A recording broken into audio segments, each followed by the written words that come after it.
है जो चर्चाओं में है आपको लेकर कि आपके भाई पाकिस्तान आर्मी में है, इसलिए आपको लेकर कहा जा रहा है कि आप जासूस हो सकते हैं, जिस बात का जिक्र अभी हमारी सहयोगी रोहिणी ने भी किया। तो भाई आर्मी में कैसे जुड़ा, आप उनसे कितनी आपकी बातचीत है, क्या आपकी आपस में बातचीत में शेयर हुआ कि आर्मी को लेकर क्या तरीका है, पाकिस्तान में कैसे काम होता है, क्या नहीं होता है? बहुत सारी बातें हैं जो आपको शक के दायरे में भी लाती हैं।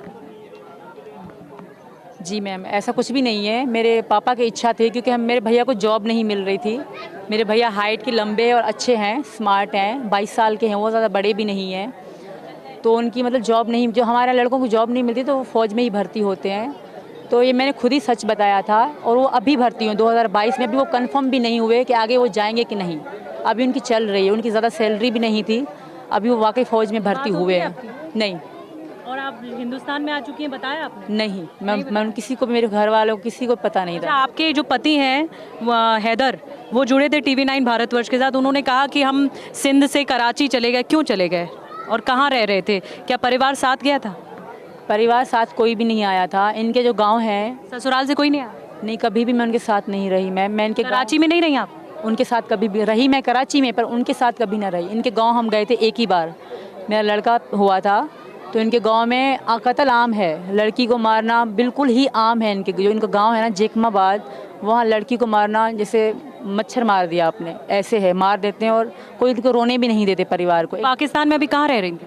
मैं कराची शहर में शादी के बाद, इसी डर से मैं हैदर साहब के साथ रह रही थी? जी, इसी डर से मैंने हैदर से रिक्वेस्ट करी कि हम यहाँ नहीं रहेंगे, क्योंकि कल हमें बच्चे होंगे तो उन पे क्या असर पड़ेगा। वहाँ स्कूल भी नहीं है, पहली बात, कोई भी मतलब वो नहीं है। जैसे शहर होता है, बहुत दूर शहर है जेकमाबाद, ये बिल्कुल जंगल में रहते हैं, क्योंकि सब क्राइम लड़कियाँ मारते हैं। यहाँ पे आम था लड़की। कितने बच्चे हैं? मेरे 4 बच्चे हैं मैम। तो आप अभी हैदर साहब को, जब बच्चों के बाद तो रह रही थी ना आप कराची में, हैदर साहब के साथ ही रह रही? नहीं, हैदर सऊदी अरब में 19 में वो चले गए थे। अब 2019 में चले गए? जी, अब तक नहीं आए थे। और 2019 में ही आप नेपाल गई थी? नहीं, मैं 2023 में आई थी मैम। शुरू में मैं 20 में इनसे मिली थी। शुरू में मेरा कोई इरादा नहीं था कि मैं इनसे इतना प्यार होगा या मैं यहाँ पे आऊँगी, ऐसा कुछ भी नहीं था हमारे बीच। हम खाली फ्रेंड थे, फ्रेंड ही रहे 1 साल 1.5 साल तक। फिर जब मतलब मुझे लगा, और मेरे पापा की डेथ होने के बाद ख़ास तौर, तो मैं अकेली सी हो गई मैम। कब हुई डेथ? उनकी 2022 में हुई थी, दिसंबर में। तो इस बात से वाकिफ थी कि वहाँ पर मारते हैं, काटते हैं, लड़कियों के साथ ऐसा व्यवहार करते हैं, तो कैसे आपने वो हिम्मत जुटाने की कोशिश की? आपको लग रहा था, माफ़ कीजिएगा, कुछ आपके हाथों पे ये सारे मैं निशान भी देख रही हूँ, ये क्या है? ये किसने, क्या किसी ने किया है? नहीं, मैंने खुद करा था। इनके प्यार में हमारी लड़ाई होती थी, शादी वगैरह पे जाते थे मुझे बताए बगैर, तो इस बात पे हमारी ज़्यादा लड़ाई होती थी। तो इस कारण ये बीड़ी पीते थे मुझसे, चोरी चोरी। इन्हीं से ये चोरी छिपे पीते थे? हाँ, तो मुझे इनके दोस्त फ़ोन करके बताते थे कि बीड़ी पी रहे हैं, तो मेरी कसम खाते। तो इस बात पे ज़्यादा मैं ये खुद को जलाती और कब की बात काटती।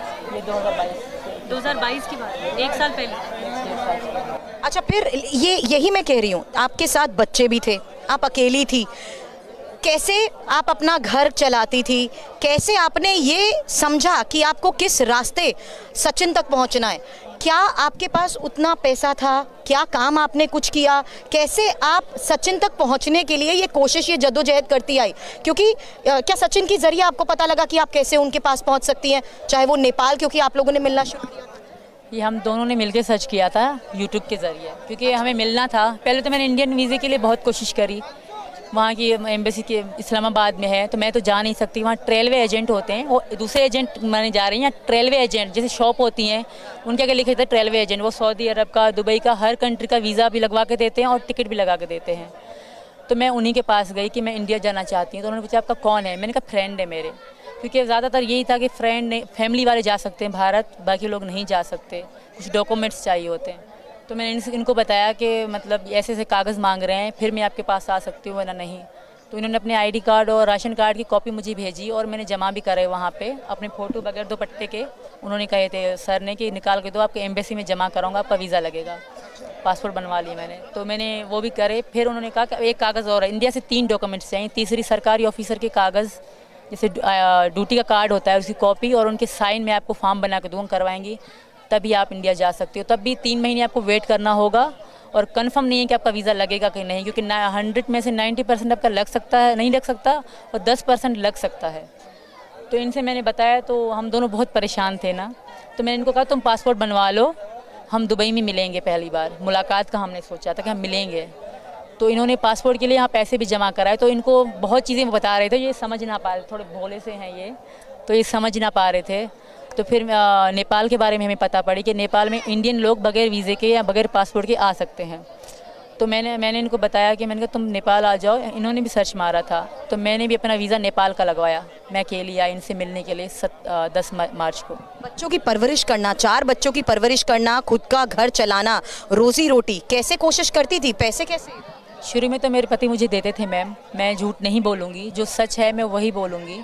मुझे देते रहे, पर रिस्पेक्ट मेरी वो बिल्कुल भी नहीं करते थे। हर बात पे लड़ाई करना, गाली गलौज करना उनकी आदत सी थी। बाहर से परिवार के वीडियोस वगैरह भी देखे हैं और सब यही मानते हैं कि आप बहुत साधारण परिवेश से, साधारण परिवार से आती हैं, इसीलिए आपकी कहानी शायद बहुत सारे लोगों को उत्सुक भी करती है कि ये सब कैसे मुमकिन हो गया। और बहुत ज़्यादा लोग पूछते हैं, उनके मन में ये उत्सुकता आती है कि क्या आप बॉलीवुड की फिल्मों से भी इंस्पायर्ड हैं, कि क्या फिल्में बहुत ज़्यादा देखती हैं, क्योंकि कई बार उनको लगता है कि ये सब शायद हम लोग फिल्मों में ही उम्मीद करते हैं कि ऐसा कोई लड़की कर देगी, वो प्यार में इतनी पागल होगी कि वो सीमाओं को तोड़ते हुए वो ऐसे इधर से उधर चली जाएगी। ये कैसे हो गया, कैसे संभव हो गया? अभी भी बहुत सारे लोगों के लिए मुझे लगता है अनएक्सपेक्टेड।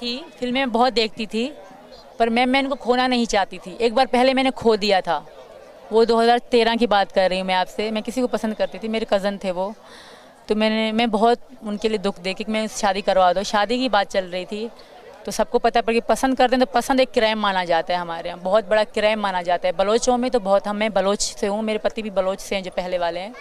तो बलोचों में लव करना बहुत बड़ा क्राइम, वहाँ काला कारी कहते हैं। जो लड़का अगर पसंद करे काला, लड़की करे तो काली। तो लड़के को तो नहीं मारते, लड़की को मारा जाता है। तो वो रिस्पेक्ट पे बात आती है, और इसी कारण अभी मेरे पति जो चिल्ला रहे हैं, इसी कारण चिल्ला रहे हैं क्योंकि उनकी नज़र में मैं काली हूँ, तो इनके साथ रहना मेरे लिए सही नहीं है। तो वहाँ पे इसी कारण मैम अभी वहाँ पे काला काली का सिस्टम होता है मैम। एक मोहब्बत आपकी ये है जो आपको एक मुल्क से दूसरे मुल्क से आपके उस जगह पर पहुंचाती है जहां पर आपका प्रेमी रहता है, और एक मोहब्बत आपकी वो है शादी से पहले कि आपके माता पिता ने नहीं चाहा और आपने कहीं और शादी कर ली। तो वो कौन शख्स था, क्या हुआ था जो वहाँ आपके माता पिता ने शादी नहीं की? पूरी बात बताइए ज़रा। ज़हीर नाम था उनका, जेड से ज़हीर नाम था उनका, ज़हीर नाम था उनका जी। तो उनको मैं बहुत पसंद करती थी। इनको भी मैंने बताया था कि मैंने पहले किसी को चाहा था इतना जितना अब तुम्हें चाहती हूँ। तो मैंने कहा वहाँ मैं नाकामयाब रही, मैंने कहा अब तुम्हें खोने नहीं दूँगी। मैं किसी भी कीमत इनको खोना नहीं चाहती थी, और मेरा इनसे वादा था, क्योंकि ये भी इनका भी इतना कोई नहीं था पैसा कि मुझे भेजें। इन्होंने कहा था कि मैं तुम्हें कुछ भेजूँ, पर मुझे पता था कि इनकी नहीं है स्थिति सही। तो मैंने कहा नहीं, मैंने कहा ये मेरे प्यार में दाग है कि मैं तुमसे 10 रुपये भी लेती हूँ तो ये गलत है। मैंने कहा मेरे पास आखिरी 1 रुपया होगा, उस पर मैं तुमसे मिलने की कोशिश करूँगी, बाकी मैं हार नहीं मानूंगी। गुलाम हैदर के साथ आप सेकंड वाइफ थी, लेकिन आप क्या लव मैरिज थी? नहीं मैम, अरेंज मैरिज थी। आपके माता पिता ने तय की थी? पापा मेरे, माता नहीं है मेरी, पिता ने तय की। हाँ, तो सिर्फ साइन ही हुए थे हमारे, ज़्यादा धूमधाम से हमारी शादी नहीं हुई थी मैम। लेकिन ससुराल से दिक्कतें क्या थी? क्यों आप इस तरह से कह रही हैं कि वहाँ हिंसा ज़्यादा होती थी? वो आज भी है मैम, ऐसा नहीं होती नहीं थी, और आज भी है। वहाँ कोई भी अगर मीडिया या कानून वहाँ नहीं चलता, अगर कोई भी जाके देख। आपके पति गुलाम हैदर भी हिंसा करते थे? बहुत बुरे तरीके से, कि जैसे मतलब वो पले ही ऐसी जगह पे हैं, तो वो अच्छे कैसे बन सकते थे? फिर भी मैंने उनकी बहुत रिस्पेक्ट करी। सऊदी अरब कब गए? 19 में गए, तब से कोई संपर्क नहीं? ना था मैम, बहुत समय तक। आपने दिक्कत बताई अपनी? मैंने नहीं बताई मैम, अगर मैं इनके बारे में थोड़ा बताती ना तो मुझे मार दिया जाता। हैदर ने मुझे एक बार नहीं कई बार तलाक दी, पर कोई रास्ता ना होने के कारण मैं कहीं नहीं जा सकी मैम। फिल्में देखती हैं सच में, क्योंकि बहुत ज़्यादा? जी मैम, पहले तो सब इंडियन तो सारी फिल्में मैंने पुरानी देख रखी, नई का मैं नहीं कहूँगी, पुरानी मैंने। अभी तो गदर फेवरेट लग रही है। कहानी गदर जैसा ही रील भी गदर गानों भी बहुत हैं। जब वहाँ होती थी तो मैं इन पे ही बनाए, प्राइवेट थी अब पब्लिक कर दी है, तो इन पे ही बनाया करती थी कि घर आजा परदेसी। इन पे ही ज़्यादा मेरी रील थी कि मतलब मुझे ले जा मुझे परदेसी, इस तरह की मैं लिपसिंग करती थी उन रील गानों पे। तो आज तक मेरे मतलब 814 वीडियो हैं जो पाकिस्तान से यहाँ तक की हैं, सिर्फ इनके नाम से मैंने बनाई। गदर का कोई डायलॉग फिल्म याद है, गुनगुनाती हैं?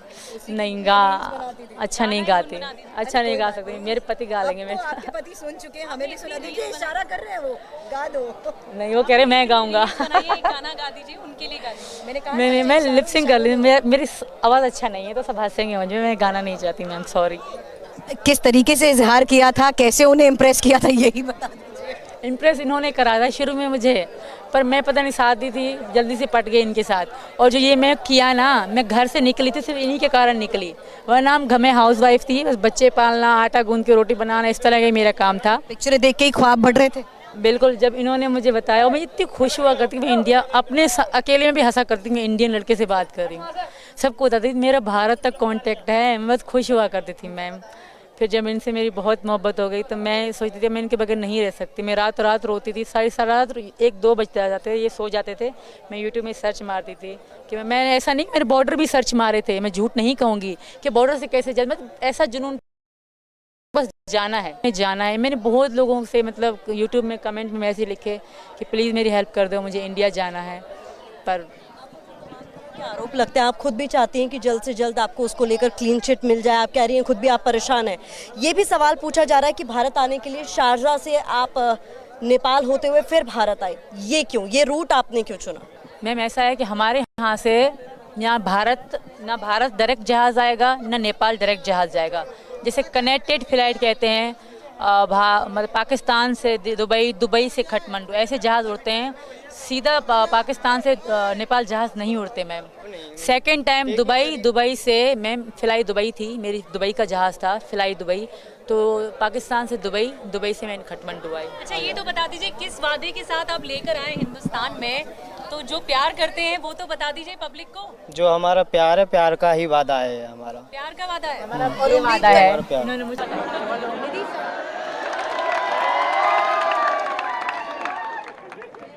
वादे के साथ यहाँ पर लाए हैं, जिस भरोसे के साथ यहाँ पर लाए हैं, उसके बारे में तो बता दीजिए। मैम बस प्यार का था, हम प्यार करते थे आपस में। के लिए यहाँ तक आ गई। पहली बात तो मैं इसके लिए सॉरी बोलना चाहूँगा कि आलू भरा पराठा, पानी भरा गिलास, सीमा तेरी याद में भूख लगे ना प्यास। ये शायरी बोल रहे, मैं क्या जवाब दूँ, मुझे शायरी अच्छी नहीं लगती। जो स्टोरी है वो गदर जैसी है, गदर बिल्कुल देखी आपने? बिल्कुल, मैंने इसको नेपाल में दिखाई थी, हमने साथ बैठ के देखी नेपाल थी में मैम। गदर दिखाई है इन्होंने। कुछ डायलॉग बोल दीजिए, इतना रील्स बनाया आप पे इन्होंने। नहीं मुझे याद नहीं, कुछ तो मुझे याद नहीं। देखिए इस मोहब्बत जी जुड़े बहुत बहुत शुक्रिया आपका। और इसी हिम्मत की हम बात कर रहे थे यहाँ पर निधि, कि किस तरीके से उस वादे के, सचिन के ही भरोसे वो इतना बड़ा कदम उठा पाई और आज हिंदुस्तान में अपने नए परिवार के साथ हैं। नए परिवार के साथ उतना ही खुश है जितना कोई भी नई बहू उम्मीद करती है कि उसे परिवार मिले। और इसी के साथ ही TV9 भारतवर्ष पर बहुत बहुत शुक्रिया तमाम व्यूअर्स का जुड़ने के लिए।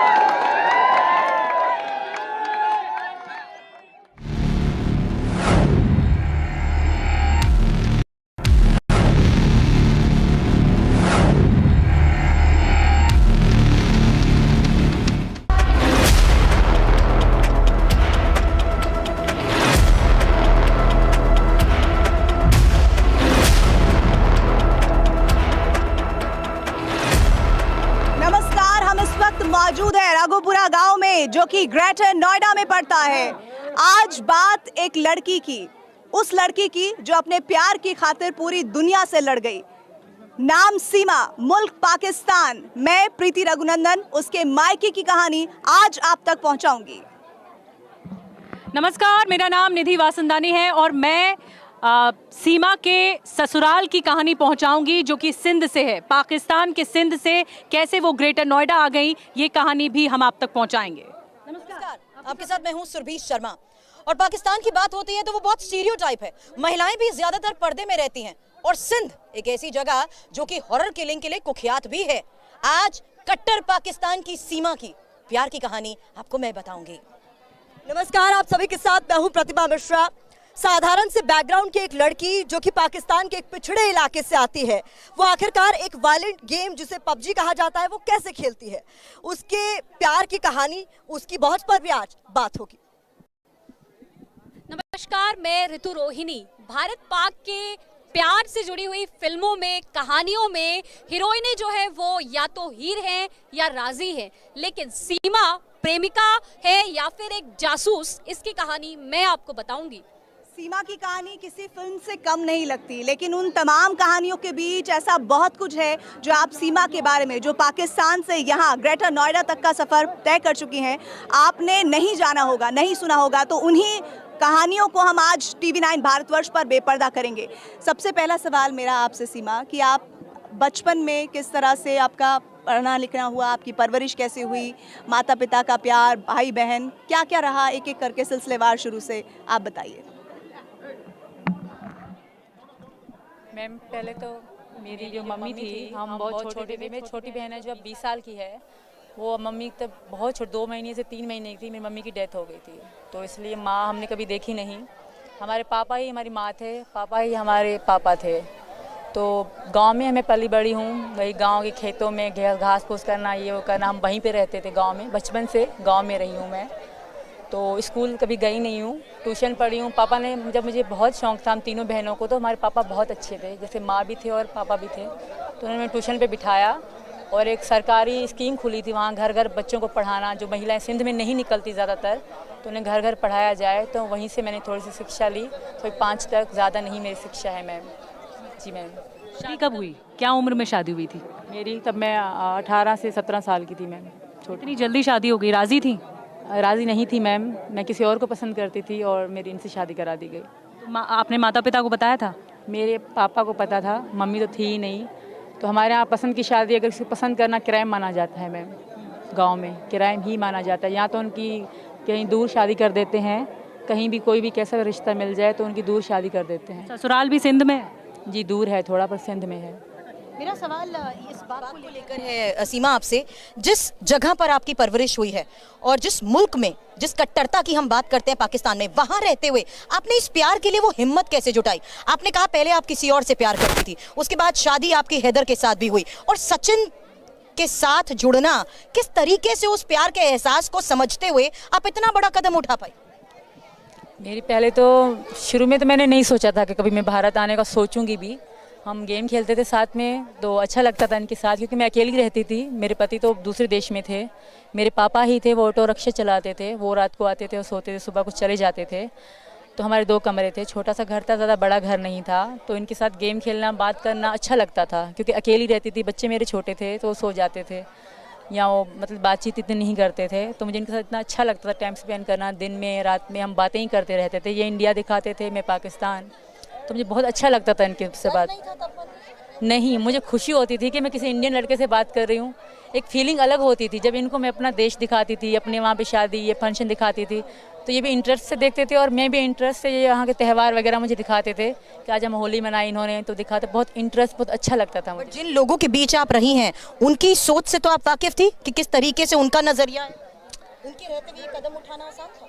मतलब मैं अकेली रहती थी मैम शहर में। शादी के बाद मैं शहर शिफ्ट हो गई। हमारे 2 कमरे का छोटा सा घर था, मैं और मेरे पापा रहते थे। हाँ, अगर गांव में होता तो इतना नहीं होता, क्योंकि गांव में फ़ोन रखना भी अलाउड नहीं था मैम। मैं कराची में थी तभी मैंने फ़ोन लिया था। जितना मैं समझ पाई हूँ, सचिन से आपके प्यार का जरिया PUBG बना। ये कैसे हो गया? एक लड़की जो कहती है कि मैं पढ़ी लिखी नहीं हूँ, मुझे कभी वो मौके नहीं मिले जो मुझे चाहिए थे कभी, लेकिन एक ऐसी गेम जिसे बहुत वायलेंट कैटेगरी का माना जाता है, वो आपको फ़ोन मिल जाना, फिर उतना डेटा मिल जाना, उतना समय मिल जाना कि आप PUBG जैसा गेम खेल पाती थी, और उससे आप कैसे सचिन से जुड़ पाई? मैम ज़्यादातर तो रात में ही PUBG खेली मैंने जब शुरू में ही डाउनलोड करी थी PUBG गेम। सब खेलते थे वहाँ पे, तो PUBG वहाँ सब खेलते थे। कुछ दोस्तें थी मेरी, वो भी खेलती थी, कुछ मोहल्ले के लोग भी खेलते थे। PUBG बहुत अच्छी है, कोई कहता लड़कियाँ मिल जाती हैं, कोई ऐसे, मतलब बहुत मज़ा आता है। 4 लोग बैठ के खेलते थे, तो बातें भी होती, तो अच्छा लगता था। तो मैंने डाउनलोड करी, मेरा लड़का भी खेलता था और मैं भी। फिर अचानक से ये मेरे गेम में आ गए, अचानक से आ जाते हैं, रिंडेम में मतलब बोलते हैं, तो 4 लोग जुड़ जाते हैं, 4 पार्टनर हो जाते हैं, फिर वो साथ मिल के खेलते हैं। तो ये और एक इनके दोस्त थे, मेरा मारिया खान नाम था ID में, फेक नाम रखा था, क्योंकि अगर अपना नाम रखते नहीं हम आईडियों पे, मतलब क्राइम माना जाता है, मारते पीटते हैं घर वाले। तो मैं मारिया खान नाम रखा था मैंने। तो ये लोग आ गए, तो ये लोग खुशी मना रहे थे कि लड़की गेम में आ गए। इनको ना पता था कि पाकिस्तान से मैं, ना मुझे पता था कि ये भारत से हैं। तो ये मुझे मतलब इंटरेस्ट दिलाने लगे कि लड़की है तो ज़्यादा मजाक करने लगे। मैं तब भी इनसे बात नहीं कर रही थी। जब गेम ख़त्म हो गई हमारी तो इन्होंने चिकन डिनर करा दिया मेरा, तो मुझे अच्छा लगा कि भाई मेरा पहली गेम और चिकन डिनर हो गया, तो अच्छा लग रहा था। तो फिर इन्होंने फ्रेंड रिक्वेस्ट भेजी मुझे। अंदर फ्रेंड रिक्वेस्ट भी होती है, चैटिंग भी होती है, वॉइस भी होती है और वॉइस पे बात भी होती है। तो वहाँ से हमारे गेम खेलना स्टार्ट हो गए। ये 2020 की बात है मैम। मतलब ये दोस्ती और कब तक पहुंची, गेमिंग से दोस्ती तक का ये सफर कितने ये तकरीबन 1-1.5 महीने के बाद इन्होंने कहा कि जब भी तुम गेम खेलती हो हम समय पे नहीं मिल पा रहे तो अपना कांटेक्ट दे दो, मैं स्क्रीनशॉट ले लूँ, आपसे चैट करूँगा, मैसेज कर दूँगा, आप आ जाना। तो इन्होंने मुझसे कांटेक्ट लिया और मैंने इनका लिया, फिर हमने चैट करना शुरू कर दी। मैम पबजी खेलती थी तो फिल्में भी देखती होंगी। राजी एक फिल्म है जिसमें पाकिस्तान जाकर एक हिंदुस्तानी महिला ने शादी कर ली और वो वहाँ जासूस बन गई, और कुछ ऐसे ही राजी फिल्म का नाम है जिसमें आलिया भट्ट ने एक्टिंग करी है। इंडियन मूवी है बॉलीवुड की। ऐसे में आप पे भी ऐसे ही सवाल उठ रहे हैं, आप भी शक के दायरे में हैं, तो आपके पास क्या दलीलें हैं जिससे आप ये साबित कर पाएंगे कि आप जासूस नहीं हैं? जो भी दलीलें हैं, जो भी चीज़ें मेरे साथ आई थी पाकिस्तान से, वो भी कस्टडी में है। तो कुछ तो हो गया है कंफर्म, कुछ भी कंफर्म हो जाएगा और मुझे यकीन है कि सच्ची सामने आएगा। ऐसा कुछ भी नहीं है मैम। मैं इनकी मोहब्बत में यहाँ आई हूँ। मैंने कभी भी ज़िंदगी में ना जेल देखी थी, ना कभी पुलिस सामने देखी थी। ऐसा मैंने कभी ज़िंदगी में, ना ही मैंने कभी अपना फ़ोटो भी नेट पे डाला था। अगर कोई डालती भी थी तो प्राइवेट, सिर्फ मैं देख सकूँ और यही देख सके। तो आज मैं दुनिया मुझे देख रही है तो थोड़ा अजीब भी है मेरे लिए। तो ऐसा कुछ भी नहीं है मैम। आई थिंक, मुझे यकीन है इंडियन जो पुलिस हैं, जो यहाँ की काम कर रही हैं मेरे बारे में, वो सच सामने लाएंगे। अच्छा, एक और बात सीमा, जैसे आपने कहा कि ऐसी कोई बात नहीं है और अभी बहुत सारी चीज़ें साफ़ हुई हैं और हो जाएंगी, लेकिन जानकारी ये भी है जो चर्चाओं में है आपको लेकर कि आपके भाई पाकिस्तान आर्मी में है, इसलिए आपको लेकर कहा जा रहा है कि आप जासूस हो सकते हैं, जिस बात का जिक्र अभी हमारी सहयोगी रोहिणी ने भी किया। तो भाई आर्मी में कैसे जुड़ा, आप उनसे कितनी आपकी बातचीत है, क्या आपकी आपस में बातचीत में शेयर हुआ कि आर्मी को लेकर क्या तरीका है, पाकिस्तान में कैसे काम होता है, क्या नहीं होता है? बहुत सारी बातें हैं जो आपको शक के दायरे में भी लाती हैं। जी मैम, ऐसा कुछ भी नहीं है। मेरे पापा की इच्छा थी, क्योंकि मेरे भैया को जॉब नहीं मिल रही थी। मेरे भैया हाइट के लंबे और अच्छे हैं, स्मार्ट हैं, 22 साल के हैं, वो ज़्यादा बड़े भी नहीं हैं। तो उनकी मतलब जॉब नहीं, जो हमारे लड़कों को जॉब नहीं मिलती तो वो फ़ौज में ही भर्ती होते हैं। तो ये मैंने खुद ही सच बताया था और वो अभी भर्ती हुए 2022 में। अभी वो कंफर्म भी नहीं हुए कि आगे वो जाएंगे कि नहीं। अभी उनकी चल रही है, उनकी ज़्यादा सैलरी भी नहीं थी, अभी वो वाकई फ़ौज में भर्ती हुए हैं। नहीं।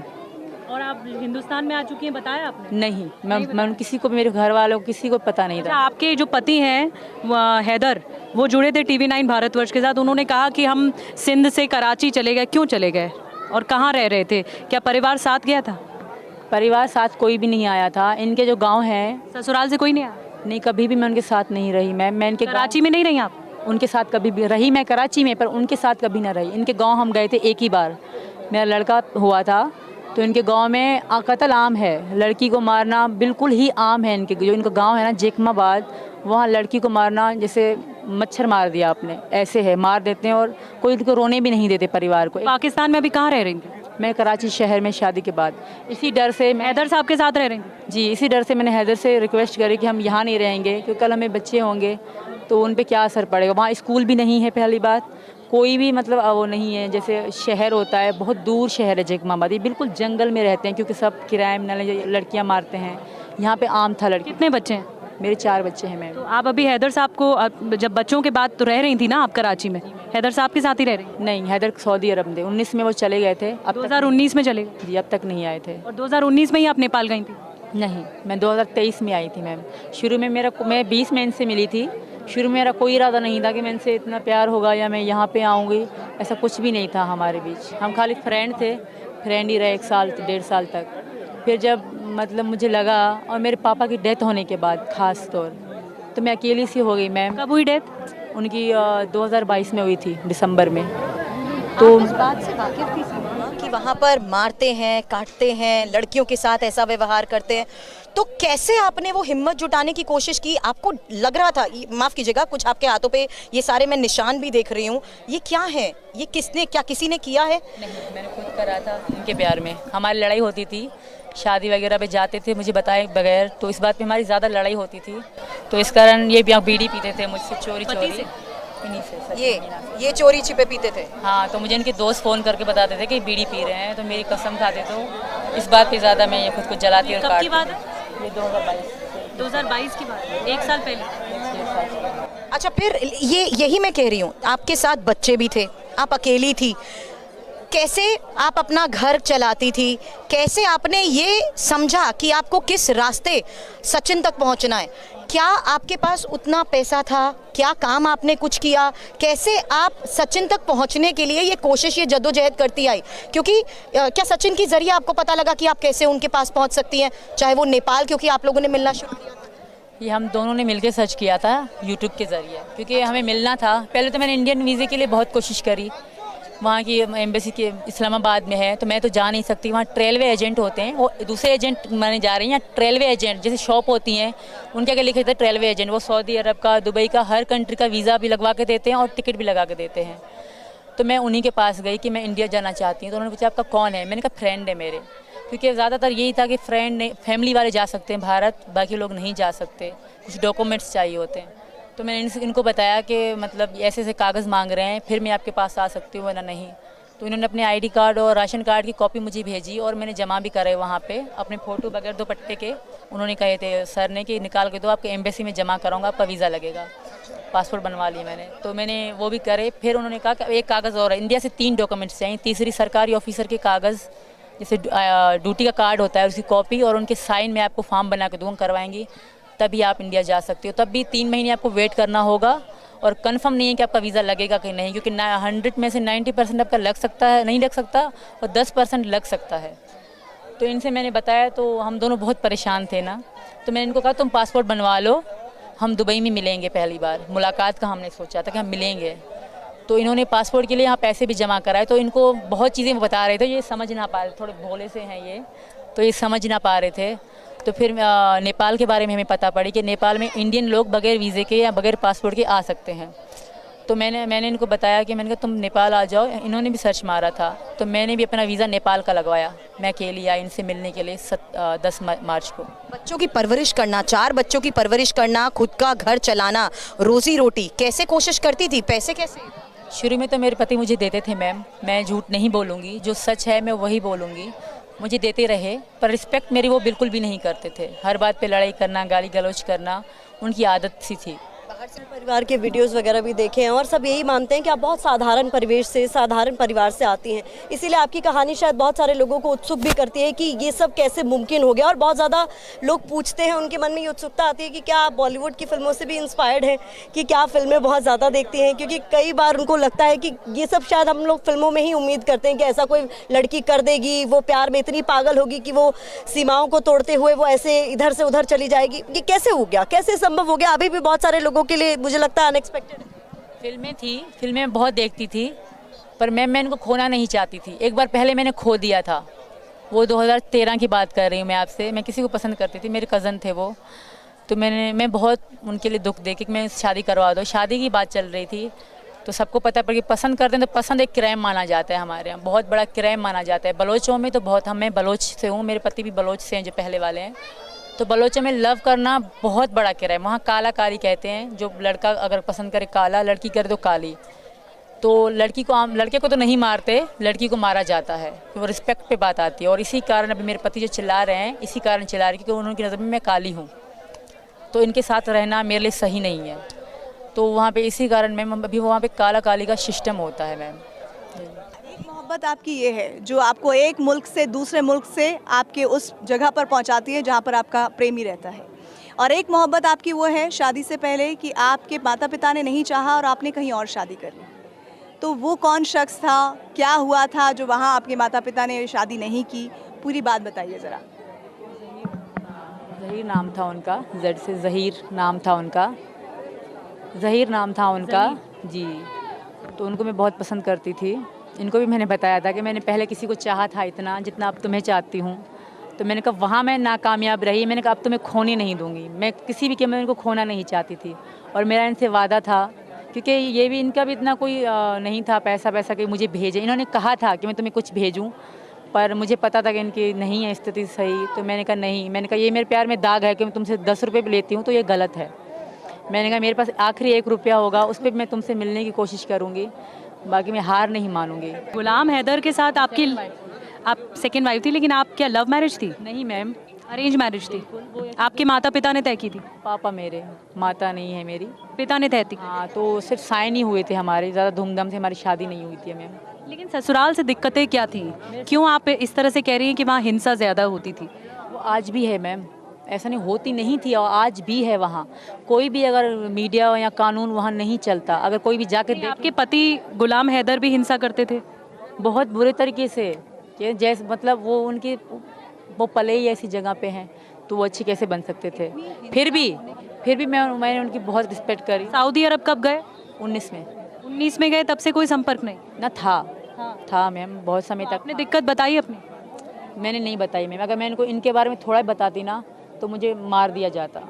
हैदर ने मुझे एक बार नहीं कई बार तलाक दी, पर कोई रास्ता ना होने के कारण मैं कहीं नहीं जा सकी मैम। फिल्में देखती हैं सच में, क्योंकि बहुत ज़्यादा?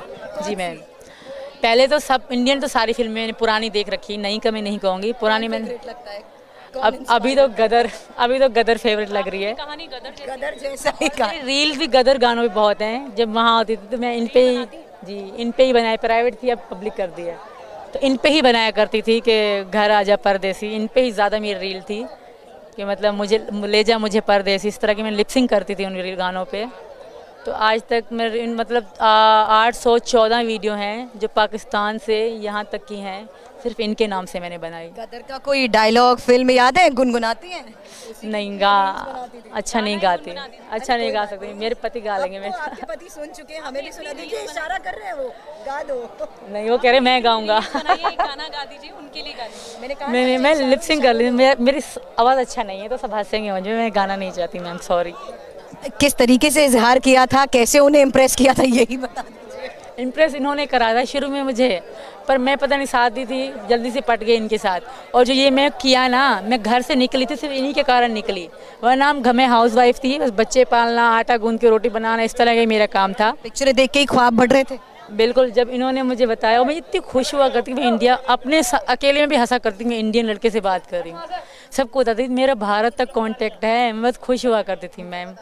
फिर जब इनसे मेरी बहुत मोहब्बत हो गई तो मैं सोचती थी मैं इनके बगैर नहीं रह सकती, मैं रात रात रोती थी, सारी रात 1-2 बजते आ जाते थे, ये सो जाते थे, मैं यूट्यूब में सर्च मारती थी कि मैं ऐसा नहीं, मेरे बॉर्डर भी सर्च मारे थे, मैं झूठ नहीं कहूँगी कि बॉर्डर से कैसे जा, मतलब ऐसा जुनून था कि बस जाना है, कैसे भी करके मैंने जाना है। मैंने बहुत लोगों से मतलब यूट्यूब में कमेंट में मैसेज लिखे कि प्लीज़ मेरी हेल्प कर दो, मुझे इंडिया जाना है, पर आरोप लगते हैं, आप खुद भी चाहती हैं कि जल्द से जल्द आपको उसको लेकर क्लीन चिट मिल जाए, आप कह रही हैं खुद भी आप परेशान हैं। ये भी सवाल पूछा जा रहा है कि भारत आने के लिए शारजाह से आप नेपाल होते हुए फिर भारत आए, ये क्यों, ये रूट आपने क्यों चुना? मैम ऐसा है कि हमारे यहाँ से यहाँ ना भारत डायरेक्ट जहाज़ आएगा, ना नेपाल डायरेक्ट जहाज़ जाएगा, जैसे कनेक्टेड फ्लाइट कहते हैं, मतलब पाकिस्तान से दुबई से काठमांडू ऐसे जहाज़ उड़ते हैं, सीधा पाकिस्तान से नेपाल जहाज़ नहीं उड़ते मैम।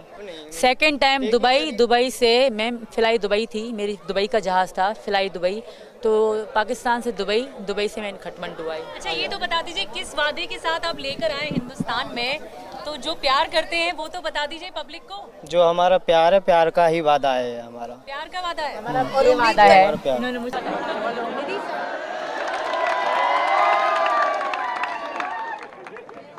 वादे के साथ यहाँ पर लाए हैं, जिस भरोसे के साथ यहाँ पर लाए हैं, उसके बारे में मैम बस प्यार का था, हम प्यार करते थे आपस में। के लिए यहाँ तक आ गई। पहली बात तो मैं इसके लिए सॉरी बोलना चाहूँगा कि आलू भरा पराठा, पानी भरा गिलास, सीमा तेरी याद में भूख लगे ना प्यास। ये शायरी बोल रहे, मैं क्या जवाब दूँ, मुझे शायरी अच्छी नहीं लगती। जो स्टोरी है वो गदर जैसी है, गदर बिल्कुल देखी आपने? बिल्कुल, मैंने इसको नेपाल में दिखाई थी, हमने साथ बैठ के देखी नेपाल में थी। गदर दिखाई है इन्होंने। कुछ डायलॉग बोल दीजिए, इतना रील्स बनाया आप पे इन्होंने। नहीं, मुझे याद नहीं। कुछ तो मुझे याद नहीं। देखिए इस मोहब्बत जी जुड़े बहुत बहुत शुक्रिया आपका। और इसी हिम्मत की हम बात कर रहे थे यहाँ पर निधि कि किस तरीके से उस वादे के सचिन के ही भरोसे वो इतना बड़ा कदम उठा पाई और आज हिंदुस्तान में अपने नए परिवार के साथ हैं। नए परिवार के साथ उतना ही खुश है जितना कोई भी नई बहू उम्मीद करती है कि उसे परिवार मिले। और इसी के साथ ही TV9 भारतवर्ष पर बहुत बहुत शुक्रिया तमाम व्यूअर्स का जुड़ने के लिए।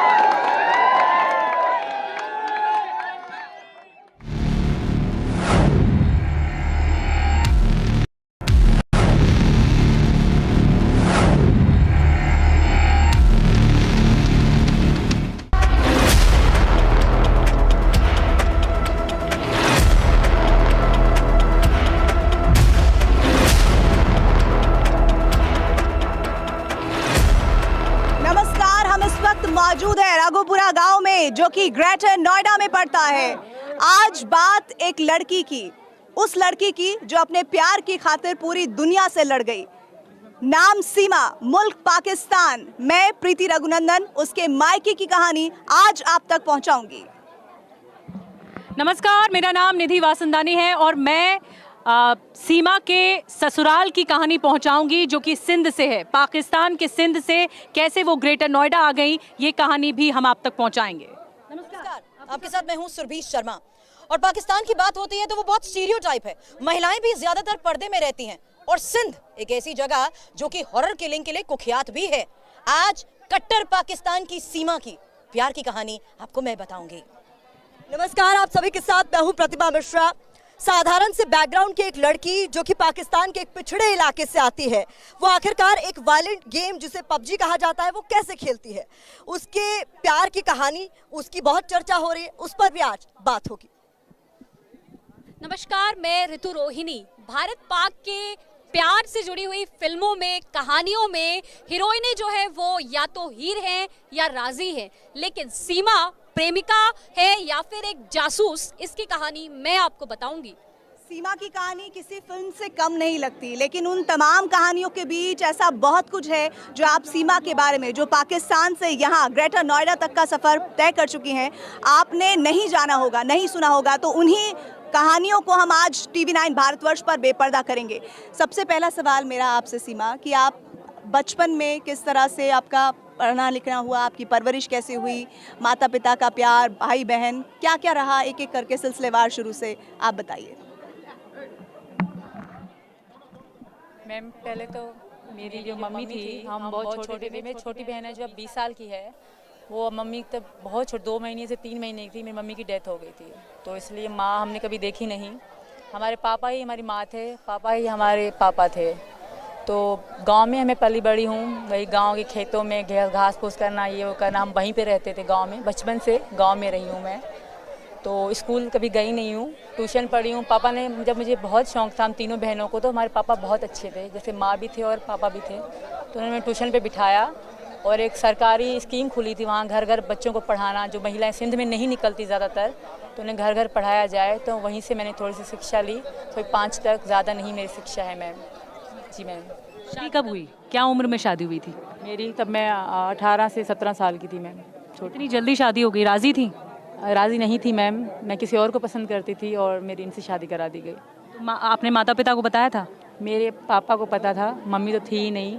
तो हमारे यहाँ पसंद की शादी अगर किसी को पसंद करना क्राइम माना जाता है मैम, गाँव में क्राइम ही माना जाता है। यहाँ तो उनकी कहीं दूर शादी कर देते हैं, कहीं भी कोई भी कैसा रिश्ता मिल जाए तो उनकी दूर शादी कर देते हैं। ससुराल भी सिंध में है? जी दूर है थोड़ा, पर सिंध में है। मेरा सवाल इस बात को लेकर है सीमा आपसे, जिस जगह पर आपकी परवरिश हुई है और जिस मुल्क में, जिस कट्टरता की हम बात करते हैं पाकिस्तान में, वहां रहते हुए आपने इस प्यार के लिए वो हिम्मत कैसे जुटाई? आपने कहा पहले आप किसी और से प्यार करती थी, उसके बाद शादी आपकी हैदर के साथ भी हुई, और सचिन के साथ जुड़ना, किस तरीके से उस प्यार के एहसास को समझते हुए आप इतना बड़ा कदम उठा पाई? मेरी पहले तो शुरू में तो मैंने नहीं सोचा था कि कभी मैं भारत आने का सोचूंगी भी। हम गेम खेलते थे साथ में, तो अच्छा लगता था इनके साथ, क्योंकि मैं अकेली रहती थी। मेरे पति तो दूसरे देश में थे, मेरे पापा ही थे, वो ऑटो रिक्शा चलाते थे। वो रात को आते थे और सोते थे, सुबह को चले जाते थे। तो हमारे 2 कमरे थे, छोटा सा घर था, ज़्यादा बड़ा घर नहीं था। तो इनके साथ गेम खेलना, बात करना अच्छा लगता था, क्योंकि अकेली रहती थी, बच्चे मेरे छोटे थे तो वो सो जाते थे। या वो मतलब बातचीत इतनी नहीं करते थे, तो मुझे इनके साथ इतना अच्छा लगता था टाइम स्पेंड करना। दिन में रात में हम बातें ही करते रहते थे। ये इंडिया दिखाते थे, मैं पाकिस्तान, तो मुझे बहुत अच्छा लगता था इनके से बात। नहीं, मुझे खुशी होती थी कि मैं किसी इंडियन लड़के से बात कर रही हूँ। एक फीलिंग अलग होती थी जब इनको मैं अपना देश दिखाती थी, अपने वहाँ पे शादी ये फंक्शन दिखाती थी, तो ये भी इंटरेस्ट से देखते थे और मैं भी इंटरेस्ट से ये यहाँ के त्यौहार वगैरह मुझे दिखाते थे कि आज हम होली मनाई इन्होंने, तो दिखाते, बहुत इंटरेस्ट, बहुत अच्छा लगता था मुझे। जिन लोगों के बीच आप रही हैं उनकी सोच से तो आप वाकिफ थी कि किस तरीके से उनका नजरिया है, उनके रहते हुए कदम उठाना आसान था? मतलब मैं अकेली रहती थी मैम शहर में। शादी के बाद मैं शहर शिफ्ट हो गई। हमारे 2 कमरे का छोटा सा घर था, मैं और मेरे पापा रहते थे। हाँ, अगर गांव में होता तो इतना नहीं होता, क्योंकि गांव में फ़ोन रखना भी अलाउड नहीं था मैम। मैं कराची में थी तभी मैंने फ़ोन लिया था। जितना मैं समझ पाई हूँ, सचिन से आपके प्यार का जरिया पबजी बना। ये कैसे हो गया? एक लड़की जो कहती है कि मैं पढ़ी लिखी नहीं हूँ, मुझे कभी वो मौके नहीं मिले जो मुझे चाहिए थे कभी, लेकिन एक ऐसी गेम जिसे बहुत वायलेंट कैटेगरी का माना जाता है, वो आपको फ़ोन मिल जाना, फिर उतना डेटा मिल जाना, उतना समय मिल जाना कि आप पबजी जैसा गेम खेल पाती थी, और उससे आप कैसे सचिन से जुड़ पाई? मैम ज़्यादातर तो रात में ही पबजी खेली मैंने जब शुरू में ही डाउनलोड करी थी पबजी गेम। सब खेलते थे वहाँ पे, तो पबजी वहाँ सब खेलते थे। कुछ दोस्तें थी मेरी, वो भी खेलती थी, कुछ मोहल्ले के लोग भी खेलते थे। पबजी बहुत अच्छी है, कोई कहता लड़कियाँ मिल जाती हैं, कोई ऐसे, मतलब बहुत मज़ा आता है। 4 लोग बैठ के खेलते थे, तो बातें भी होती, तो अच्छा लगता था। तो मैंने डाउनलोड करी, मेरा लड़का भी खेलता था और मैं भी। फिर अचानक से ये मेरे गेम में आ गए। अचानक से आ जाते हैं, रेंडम में मतलब बोलते हैं, तो 4 लोग जुड़ जाते हैं, 4 पार्टनर हो जाते हैं, फिर वो साथ मिल के खेलते हैं। तो ये और एक इनके दोस्त थे, मेरा मारिया खान नाम था उस आईडी में, फेक नाम रखा था, क्योंकि अगर अपना नाम रखते नहीं हम आईडियों पे, मतलब क्राइम माना जाता, मतलब मारते पीटते हैं घर वाले, तो मैं मारिया खान नाम रखा था मैंने। तो ये लोग आ गए, तो ये लोग खुशी मना रहे थे कि लड़की गेम में आ गए। इनको ना पता था कि पाकिस्तान से मैं हूं, ना मुझे पता था कि ये भारत से हैं। तो ये मुझे मतलब इंटरेस्ट दिलाने लगे कि लड़की है, तो ज़्यादा मजाक करने लगे। मैं तब भी इनसे बात नहीं कर रही थी। जब गेम ख़त्म हो गई हमारी, तो इन्होंने चिकन डिनर करा दिया मेरा। तो मुझे अच्छा लगा कि भाई मेरा पहली गेम और चिकन डिनर हो गया, तो अच्छा लग रहा था। तो फिर इन्होंने फ्रेंड रिक्वेस्ट भेजी मुझे। अंदर फ्रेंड रिक्वेस्ट भी होती है, चैटिंग भी होती है, वॉइस भी होती है, और वॉइस पे बात भी होती है।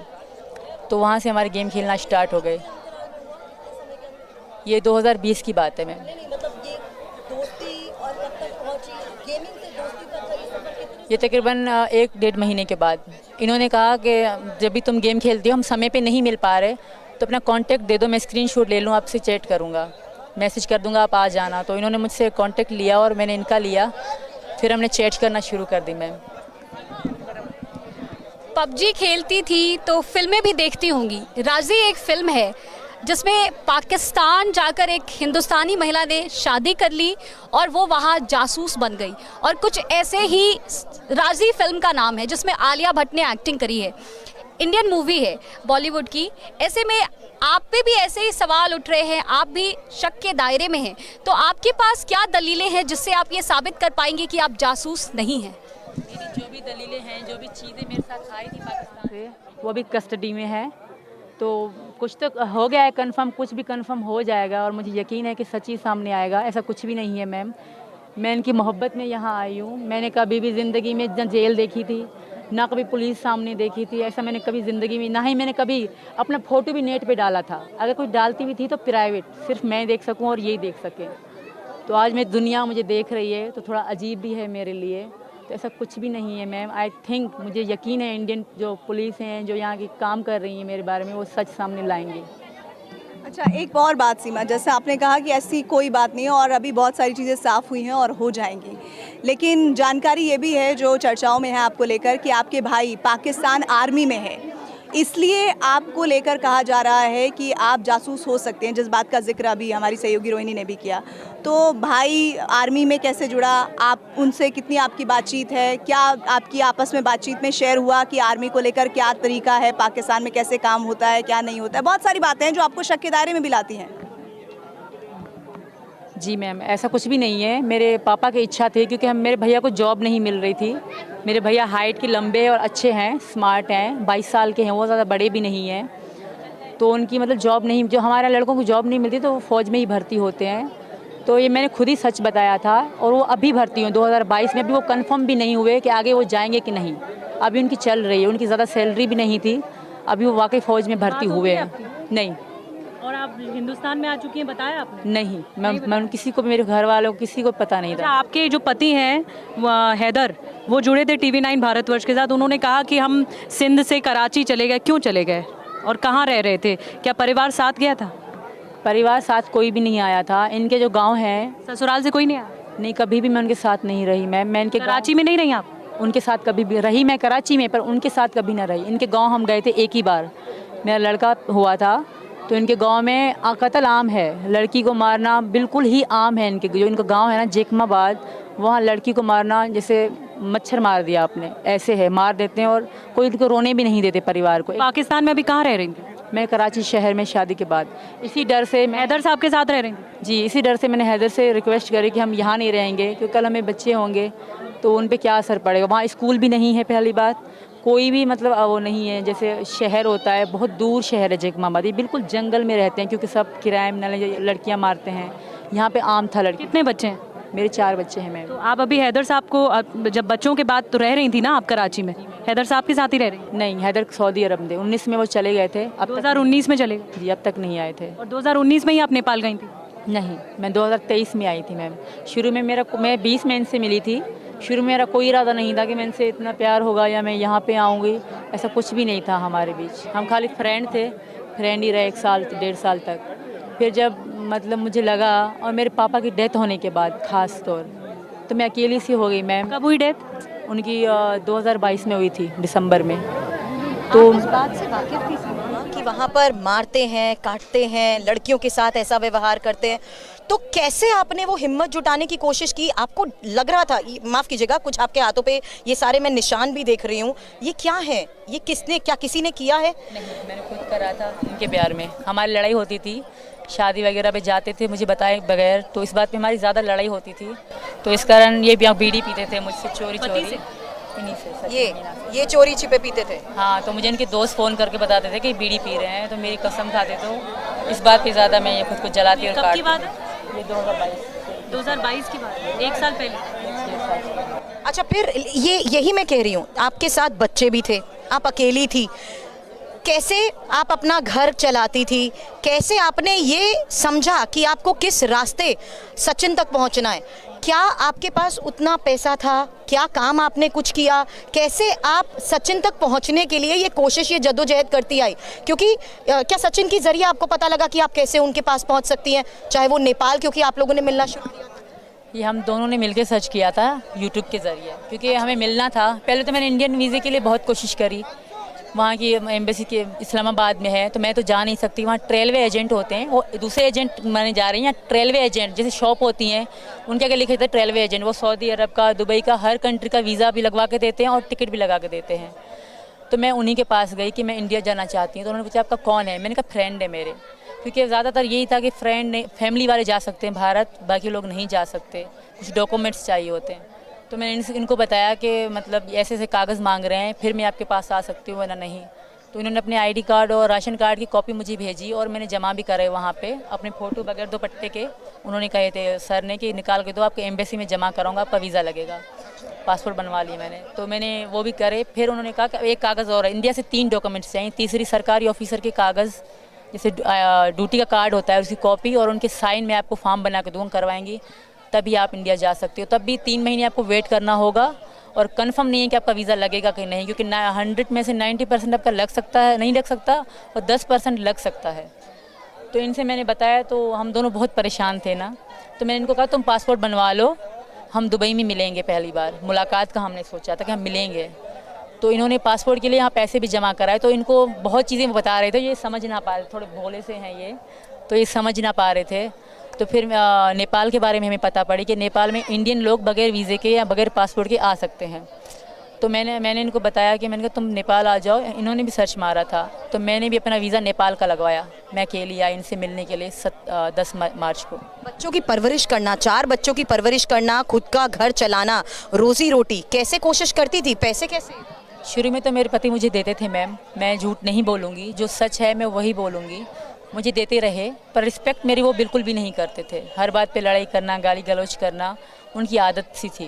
बाहर परिवार के वीडियोस वगैरह भी देखे हैं और सब यही मानते हैं कि आप बहुत साधारण परिवेश से, साधारण परिवार से आती हैं, इसीलिए आपकी कहानी शायद बहुत सारे लोगों को उत्सुक भी करती है कि ये सब कैसे मुमकिन हो गया। और बहुत ज़्यादा लोग पूछते हैं, उनके मन में ये उत्सुकता आती है कि क्या आप बॉलीवुड की फिल्मों से भी इंस्पायर्ड हैं, कि क्या फिल्में बहुत ज़्यादा देखती हैं, क्योंकि कई बार उनको लगता है कि ये सब शायद हम लोग फिल्मों में ही उम्मीद करते हैं कि ऐसा कोई लड़की कर देगी, वो प्यार में इतनी पागल होगी कि वो सीमाओं को तोड़ते हुए वो ऐसे इधर से उधर चली जाएगी। ये कैसे हो गया, कैसे संभव हो गया? अभी भी बहुत सारे लोगों के लिए मुझे लगता है अनएक्सपेक्टेड। फिल्में बहुत देखती थी, पर मैं इनको खोना नहीं चाहती थी। एक बार पहले मैंने खो दिया था, वो 2013 की बात कर रही हूँ मैं आपसे। मैं किसी को पसंद करती थी, मेरे कज़न थे वो, तो मैं बहुत उनके लिए दुख दे कि मैं शादी करवा दो। शादी की बात चल रही थी, तो सबको पता है, पर पसंद करते हैं तो पसंद एक क्राइम माना जाता है हमारे यहाँ, बहुत बड़ा क्राइम माना जाता है। बलोचों में तो बहुत, मैं बलोच से हूँ, मेरे पति भी बलोच से हैं जो पहले वाले हैं, तो बलोचों में लव करना बहुत बड़ा क्राइम। वहाँ काला कारी कहते हैं, जो लड़का अगर पसंद करे काला, लड़की करे तो काली। तो लड़के को तो नहीं मारते, लड़की को मारा जाता है, तो वो रिस्पेक्ट पे बात आती है। और इसी कारण अभी मेरे पति जो चिल्ला रहे हैं, इसी कारण चिल्ला रहे हैं क्योंकि उनकी नज़र में मैं काली हूँ, तो इनके साथ रहना मेरे लिए सही नहीं है। तो वहाँ पे इसी कारण मैम अभी वहाँ पे काला काली का सिस्टम होता है मैम। एक मोहब्बत आपकी ये है जो आपको एक मुल्क से दूसरे मुल्क से आपके उस जगह पर पहुंचाती है जहां पर आपका प्रेमी रहता है, और एक मोहब्बत आपकी वो है शादी से पहले कि आपके माता पिता ने नहीं चाहा और आपने कहीं और शादी कर ली। तो वो कौन शख्स था, क्या हुआ था जो वहाँ आपके माता पिता ने शादी नहीं की? पूरी बात बताइए ज़रा। ज़हीर नाम था उनका, जेड से ज़हीर नाम था उनका, ज़हीर नाम था उनका जी। तो उनको मैं बहुत पसंद करती थी। इनको भी मैंने बताया था कि मैंने पहले किसी को चाहा था इतना जितना अब तुम्हें चाहती हूँ। तो मैंने कहा वहाँ मैं नाकामयाब रही, मैंने कहा अब तुम्हें खोने नहीं दूँगी। मैं किसी भी कीमत इनको खोना नहीं चाहती थी, और मेरा इनसे वादा था, क्योंकि ये भी इनका भी इतना कोई नहीं था पैसा कि मुझे भेजें। इन्होंने कहा था कि मैं तुम्हें कुछ भेजूँ, पर मुझे पता था कि इनकी नहीं है स्थिति सही। तो मैंने कहा नहीं, मैंने कहा ये मेरे प्यार में दाग है कि मैं तुमसे 10 रुपये भी लेती हूँ तो ये गलत है। मैंने कहा मेरे पास आखिरी 1 रुपया होगा, उस पर मैं तुमसे मिलने की कोशिश करूँगी, बाकी मैं हार नहीं मानूंगी। गुलाम हैदर के साथ आपकी आप सेकेंड वाइफ थी, लेकिन आप क्या लव मैरिज थी? नहीं मैम, अरेंज मैरिज थी। आपके माता पिता ने तय की थी? पापा मेरे, माता नहीं है मेरी, पिता ने तय की। हाँ, तो सिर्फ साइन ही हुए थे हमारे, ज़्यादा धूमधाम से हमारी शादी नहीं हुई थी मैम। लेकिन ससुराल से दिक्कतें क्या थी? क्यों आप इस तरह से कह रही हैं कि वहाँ हिंसा ज़्यादा होती थी? वो आज भी है मैम, ऐसा नहीं होती नहीं थी, और आज भी है। वहाँ कोई भी अगर मीडिया या कानून वहाँ नहीं चलता, अगर कोई भी जाके देख। आपके पति गुलाम हैदर भी हिंसा करते थे? बहुत बुरे तरीके से, कि जैसे मतलब वो पले ही ऐसी जगह पे हैं, तो वो अच्छे कैसे बन सकते थे? फिर भी मैंने उनकी बहुत रिस्पेक्ट करी। सऊदी अरब कब गए? 19 में गए, तब से कोई संपर्क नहीं? ना था मैम, बहुत समय तक। आपने दिक्कत बताई अपनी? मैंने नहीं बताई मैम, अगर मैं इनके बारे में थोड़ा बताती ना तो मुझे मार दिया जाता। हैदर ने मुझे एक बार नहीं कई बार तलाक दी, पर कोई रास्ता ना होने के कारण मैं कहीं नहीं जा सकी मैम। फिल्में देखती हैं सच में, क्योंकि बहुत ज़्यादा। जी मैम, पहले तो सब इंडियन तो सारी फिल्में मैंने पुरानी देख रखी, नई का मैं नहीं कहूँगी, पुरानी मैंने। अभी तो गदर फेवरेट लग रही है। कहानी गदर जैसा ही रील भी गदर गानों भी बहुत हैं। जब वहाँ होती थी तो मैं इन पे ही बनाए, प्राइवेट थी अब पब्लिक कर दी है, तो इन पे ही बनाया करती थी कि घर आजा परदेसी। इन पे ही ज़्यादा मेरी रील थी कि मतलब मुझे ले जा मुझे परदेसी, इस तरह की मैं लिपसिंग करती थी उन रील गानों पे। तो आज तक मेरे मतलब 814 वीडियो हैं जो पाकिस्तान से यहाँ तक की हैं, सिर्फ इनके नाम से मैंने बनाई। गदर का कोई डायलॉग फिल्म याद है? गुनगुनाती हैं? नहीं अच्छा नहीं गा सकती। मेरे पति गा लेंगे। मेरे आपके पति सुन चुके हैं, हमें भी सुना दीजिए, इशारा कर रहे हैं वो, गा दो। नहीं, वो कह रहे मैं गाऊंगा। गाना गा दीजिए, उनके लिए गा दीजिए। मैंने कहा मैं लिपसिंग कर ली, मेरी आवाज़ अच्छा नहीं है तो सब हंसेंगे मुझे, मैं गाना नहीं चाहती मैम, सॉरी। किस तरीके से इजहार किया था, कैसे उन्हें इम्प्रेस किया था, यही बता दीजिए। इम्प्रेस इन्होंने करा था शुरू में मुझे, पर मैं पता नहीं शादी थी जल्दी से पट गई इनके साथ। और जो ये मैं किया ना, मैं घर से निकली थी सिर्फ इन्हीं के कारण निकली, वरना हम घर में हाउस वाइफ थी, बस बच्चे पालना, आटा गूंद के रोटी बनाना, इस तरह का मेरा काम था। पिक्चरें देख के ही ख्वाब बढ़ रहे थे? बिल्कुल, जब इन्होंने मुझे बताया और मैं इतनी खुश हुआ करती मैं इंडिया, अपने अकेले में भी हंसा करती मैं इंडियन लड़के से बात कर रही हूँ, सबको बताती मेरा भारत तक कांटेक्ट है, मैं बस खुश हुआ करती थी मैम। फिर जब इनसे मेरी बहुत मोहब्बत हो गई तो मैं सोचती थी मैं इनके बगैर नहीं रह सकती। मैं रात रात रोती थी, सारी रात 1-2 बजते आ जाते थे, ये सो जाते थे। मैं यूट्यूब में सर्च मारती थी कि मैं ऐसा नहीं, मेरे बॉर्डर भी सर्च मारे थे, मैं झूठ नहीं कहूँगी कि बॉर्डर से कैसे जा, मतलब ऐसा जुनून था कि बस जाना है, कैसे भी करके मैंने जाना है। मैंने बहुत लोगों से मतलब यूट्यूब में कमेंट में मैसेज लिखे कि प्लीज़ मेरी हेल्प कर दो, मुझे इंडिया जाना है। पर आरोप लगते हैं, आप खुद भी चाहती हैं कि जल्द से जल्द आपको उसको लेकर क्लीन चिट मिल जाए। आप कह रही हैं खुद भी आप परेशान हैं। ये भी सवाल पूछा जा रहा है कि भारत आने के लिए शारजाह से आप नेपाल होते हुए फिर भारत आए, ये क्यों, ये रूट आपने क्यों चुना? मैम ऐसा है कि हमारे यहाँ से ना भारत डायरेक्ट जहाज़ आएगा ना नेपाल डायरेक्ट जहाज़ जाएगा। जैसे कनेक्टेड फ्लाइट कहते हैं, मतलब पाकिस्तान से दुबई से काठमांडू ऐसे जहाज़ उड़ते हैं। सीधा पाकिस्तान से नेपाल जहाज़ नहीं उड़ते मैम। सेकंड टाइम दुबई से मैम फ्लाई दुबई थी, मेरी दुबई का जहाज़ था फ्लाई दुबई, तो पाकिस्तान से दुबई से मैं काठमांडू आई। अच्छा ये तो बता दीजिए किस वादे के साथ आप लेकर आए हिंदुस्तान में, तो जो प्यार करते हैं वो तो बता दीजिए पब्लिक को। जो हमारा प्यार है, प्यार का ही वादा है हमारा। प्यार का वादा है, हमारा वादा है। इन्होंने मुझे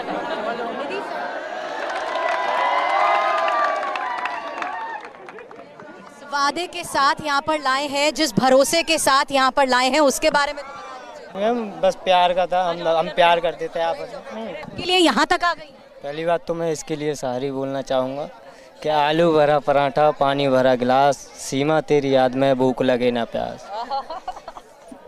ये शायरी बोल रहे हैं, मैं क्या जवाब दूँ? मुझे शायरी अच्छी नहीं लगती। जो स्टोरी है वो गदर जैसी है। गदर बिल्कुल देखी आपने? बिल्कुल मैंने इसको नेपाल में दिखाई थी, हमने साथ बैठ के देखी नेपाल में थी। गदर दिखाई है इन्होंने। कुछ डायलॉग बोल दीजिए, इतना रील्स बनाया आप पे इन्होंने। नहीं मुझे याद नहीं, कुछ तो मुझे याद नहीं। देखिए इस मोहब्बत जी जुड़े बहुत बहुत शुक्रिया आपका। और इसी हिम्मत की हम बात कर रहे थे यहाँ पर निधि कि किस तरीके से उस वादे के, सचिन के ही भरोसे वो इतना बड़ा कदम उठा पाई और आज हिंदुस्तान में अपने नए परिवार के साथ हैं। नए परिवार के साथ उतना ही खुश है जितना कोई भी नई बहू उम्मीद करती है कि उसे परिवार मिले। और इसी के साथ ही TV9 भारतवर्ष पर बहुत बहुत शुक्रिया तमाम व्यूअर्स का जुड़ने के लिए।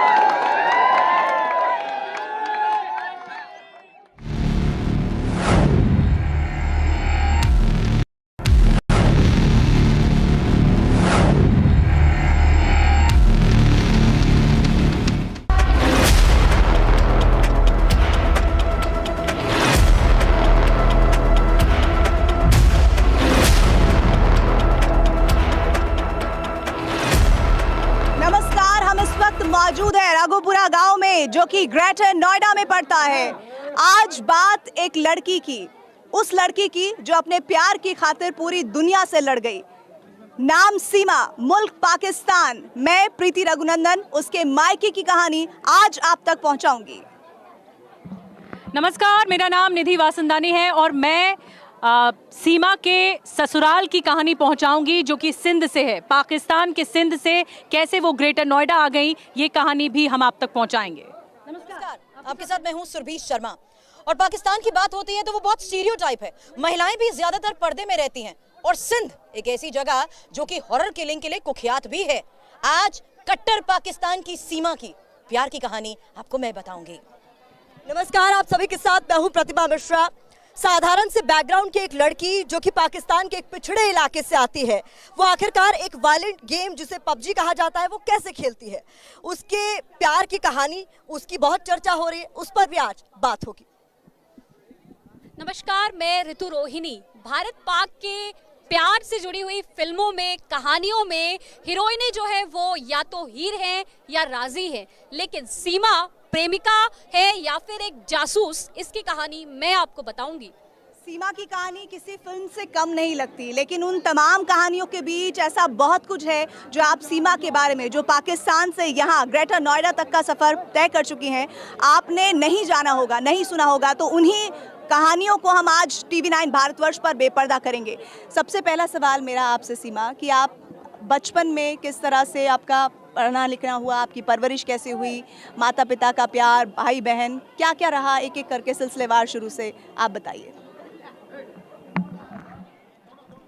मैम पहले तो मेरी जो मम्मी थी, हम बहुत छोटे थे। मेरी छोटी बहन है जो अब 20 साल की है, वो मम्मी तब बहुत छोटी, 2 महीने से 3 महीने की थी, मेरी मम्मी की डेथ हो गई थी, तो इसलिए माँ हमने कभी देखी नहीं। हमारे पापा ही हमारी माँ थे, पापा ही हमारे पापा थे। तो गांव में हमें पली बड़ी हूँ, वही गांव के खेतों में घास फूस करना, ये वो करना, हम वहीं पे रहते थे गांव में। बचपन से गांव में रही हूँ मैं।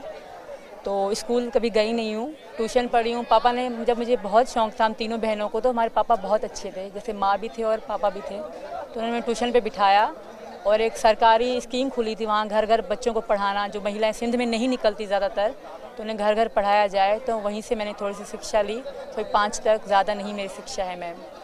जी मैम। शादी कब हुई, क्या उम्र में शादी हुई थी? मेरी तब मैं 18 से 17 साल की थी मैम, छोटी। इतनी जल्दी शादी हो गई, राजी थी? राज़ी नहीं थी मैम, मैं किसी और को पसंद करती थी और मेरी इनसे शादी करा दी गई। आपने माता पिता को बताया था? मेरे पापा को पता था, मम्मी तो थी ही नहीं।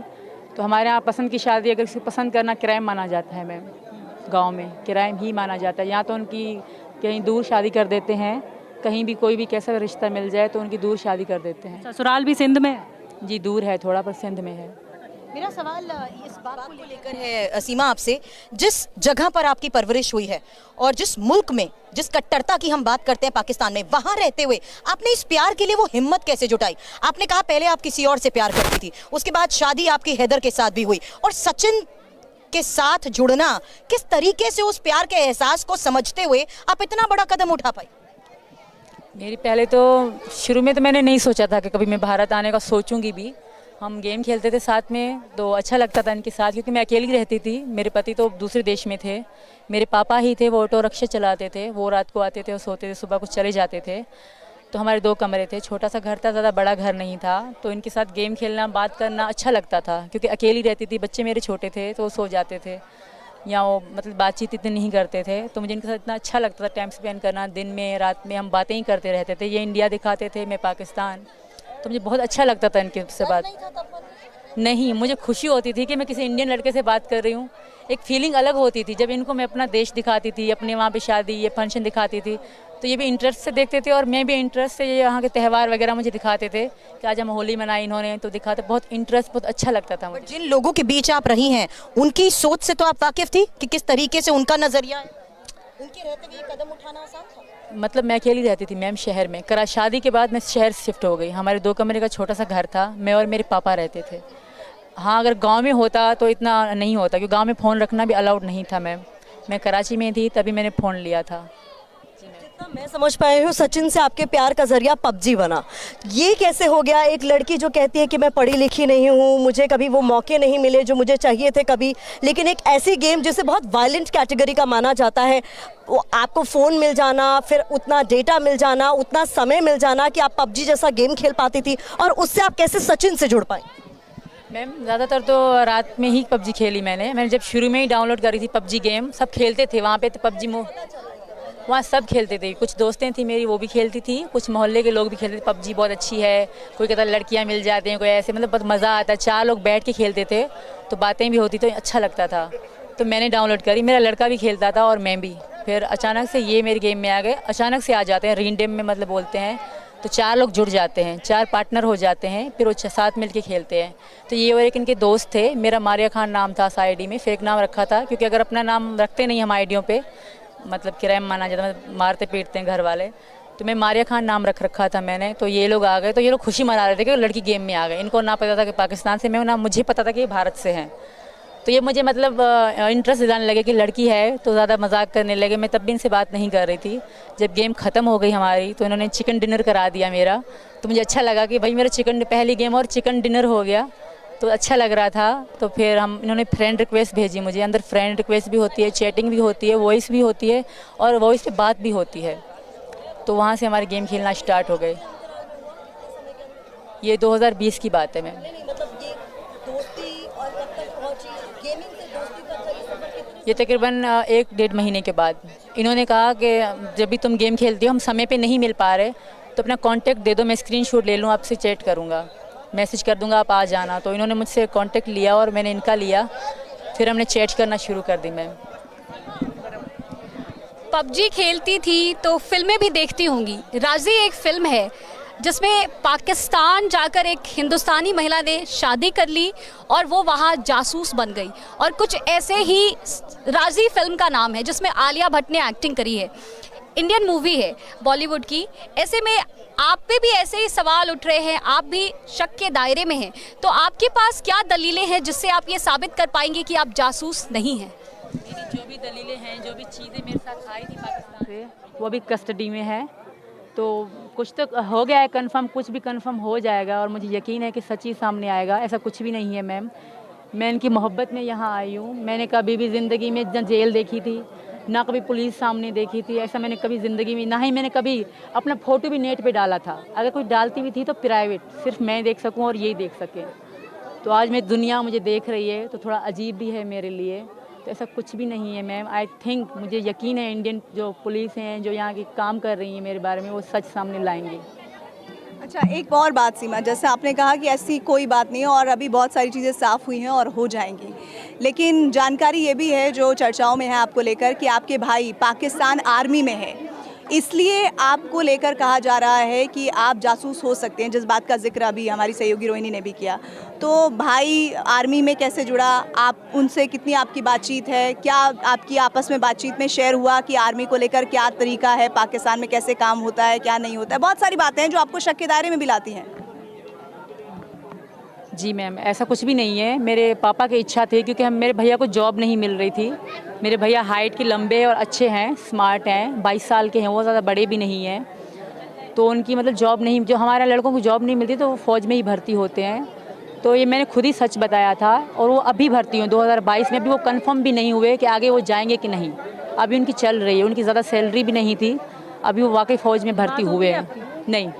और आप हिंदुस्तान में आ चुकी हैं, बताया आपने? नहीं, मैं किसी को, मेरे घर वालों को किसी को पता नहीं था। आपके जो पति हैं हैदर, वो जुड़े थे TV9 भारतवर्ष के साथ। उन्होंने कहा कि हम सिंध से कराची चले गए। क्यों चले गए और कहाँ रह रहे थे? क्या परिवार साथ गया था? परिवार साथ कोई भी नहीं आया था। इनके जो गांव हैं, ससुराल से कोई नहीं आया? नहीं, कभी भी मैं उनके साथ नहीं रही मैम। मैं इनके कराची में नहीं रही आप? उनके साथ कभी भी रही मैं कराची में, पर उनके साथ कभी ना रही। इनके गांव हम गए थे एक ही बार, मेरा लड़का हुआ था। तो इनके गांव में कत्ल आम है, लड़की को मारना बिल्कुल ही आम है। इनके जो इनका गांव है ना जेकमाबाद, वहाँ लड़की को मारना जैसे मच्छर मार दिया आपने, ऐसे है, मार देते हैं और कोई इनको रोने भी नहीं देते परिवार को। पाकिस्तान में अभी कहाँ रह रही थी? मैं कराची शहर में शादी के बाद। इसी डर से मैं हैदर साहब के साथ रह रही थी? जी, इसी डर से मैंने हैदर से रिक्वेस्ट करी कि हम यहाँ नहीं रहेंगे, क्योंकि कल हमें बच्चे होंगे तो उन पे क्या असर पड़ेगा। वहाँ स्कूल भी नहीं है, पहली बात कोई भी मतलब वो नहीं है, जैसे शहर होता है, बहुत दूर शहर है जेकमाबाद, ये बिल्कुल जंगल में रहते हैं, क्योंकि सब किराए में लड़कियाँ मारते हैं। यहाँ पे आम था लड़की। कितने बच्चे हैं? मेरे 4 बच्चे हैं मैम। तो आप अभी हैदर साहब को, जब बच्चों के बाद तो रह रही थी ना आप कराची में, हैदर साहब के साथ ही रह रही? नहीं, हैदर सऊदी अरब थे, 19 में वो चले गए थे। अब 2019 में चले गए? जी, अब तक नहीं आए थे। और 2019 में ही आप नेपाल गई थी? नहीं, मैं 2023 में आई थी मैम। शुरू में मैं 20 में इनसे मिली थी।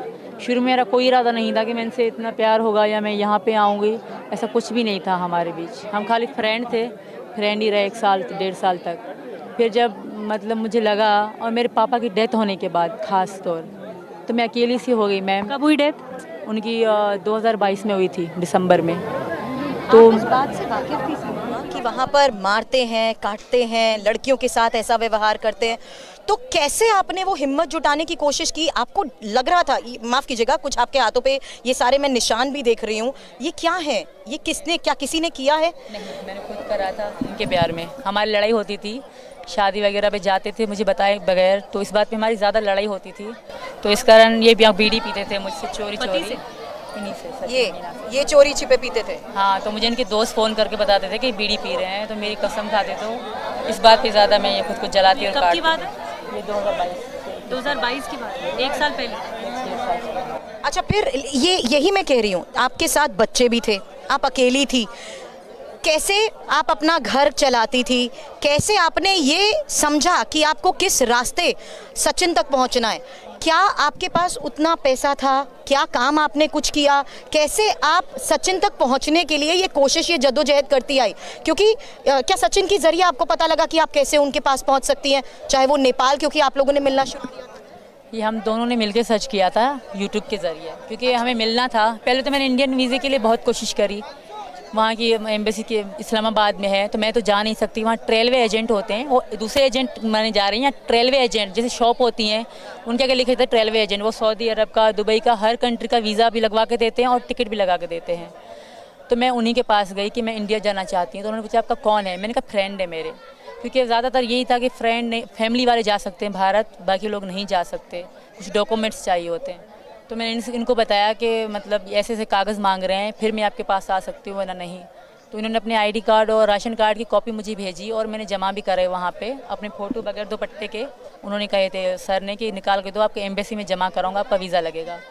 पासपोर्ट बनवा ली मैंने, तो मैंने वो भी करे। फिर उन्होंने कहा कि एक कागज़ और है, इंडिया से 3 डॉक्यूमेंट्स चाहिए, तीसरी सरकारी ऑफिसर के कागज़, जैसे ड्यूटी का कार्ड होता है उसकी कॉपी और उनके साइन में आपको फॉर्म बना के दूँगा, करवाएंगी, तभी आप इंडिया जा सकते हो। तब भी 3 महीने आपको वेट करना होगा और कंफर्म नहीं है कि आपका वीज़ा लगेगा कि नहीं, क्योंकि 100 में से 90% आपका लग सकता है, नहीं लग सकता, और 10% लग सकता है। तो इनसे मैंने बताया तो हम दोनों बहुत परेशान थे ना, तो मैंने इनको कहा तुम पासपोर्ट बनवा लो, हम दुबई में मिलेंगे, पहली बार मुलाकात का हमने सोचा था कि हम मिलेंगे। तो इन्होंने पासपोर्ट के लिए यहाँ पैसे भी जमा कराए। तो इनको बहुत चीज़ें बता रहे थे, ये समझ ना पा रहे, थोड़े भोले से हैं ये, तो ये समझ ना पा रहे थे। तो फिर नेपाल के बारे में हमें पता पड़ी कि नेपाल में इंडियन लोग बगैर वीज़े के या बगैर पासपोर्ट के आ सकते हैं। तो मैंने इनको बताया कि मैंने कहा तुम नेपाल आ जाओ। इन्होंने भी सर्च मारा था, तो मैंने भी अपना वीज़ा नेपाल का लगवाया। मैं अकेली आई इनसे मिलने के लिए 10 मार्च को। बच्चों की परवरिश करना, 4 बच्चों की परवरिश करना, खुद का घर चलाना, रोजी रोटी कैसे कोशिश करती थी, पैसे कैसे? शुरू में तो मेरे पति मुझे देते थे मैम, मैं झूठ नहीं बोलूँगी, जो सच है मैं वही बोलूँगी, मुझे देते रहे, पर रिस्पेक्ट मेरी वो बिल्कुल भी नहीं करते थे। हर बात पे लड़ाई करना, गाली गलौज करना उनकी आदत सी थी। परिवार के वीडियोस वगैरह भी देखे हैं और सब यही मानते हैं कि आप बहुत साधारण परिवेश से, साधारण परिवार से आती हैं, इसीलिए आपकी कहानी शायद बहुत सारे लोगों को उत्सुक भी करती है कि ये सब कैसे मुमकिन हो गया। और बहुत ज़्यादा लोग पूछते हैं, उनके मन में ये उत्सुकता आती है कि क्या आप बॉलीवुड की फिल्मों से भी इंस्पायर्ड हैं, कि क्या फिल्में बहुत ज़्यादा देखती हैं, क्योंकि कई बार उनको लगता है कि ये सब शायद हम लोग फिल्मों में ही उम्मीद करते हैं कि ऐसा कोई लड़की कर देगी, वो प्यार में इतनी पागल होगी कि वो सीमाओं को तोड़ते हुए वो ऐसे इधर से उधर चली जाएगी। ये कैसे हो गया, कैसे संभव हो गया? अभी भी बहुत सारे लोगों के लिए मुझे लगता है अनएक्सपेक्टेड।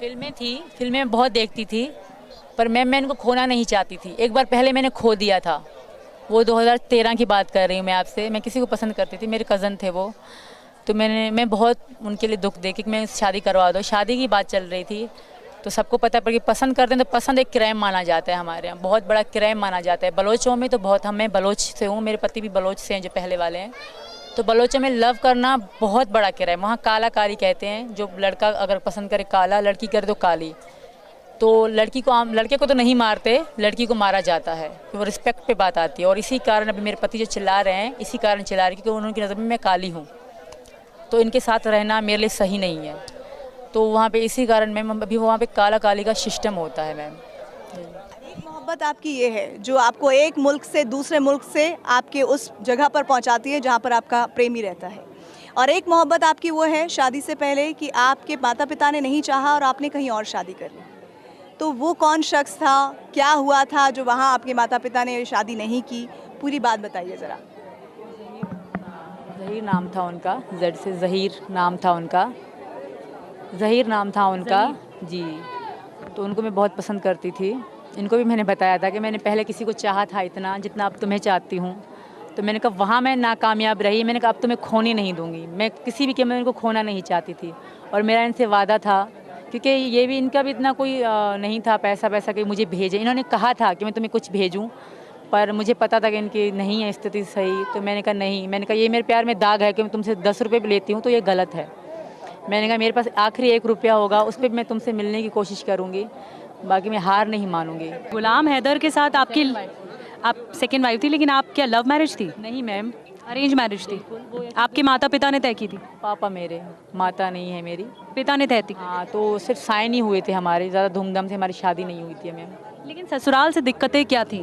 क्यों आप इस तरह से कह रही हैं कि वहाँ हिंसा ज़्यादा होती थी?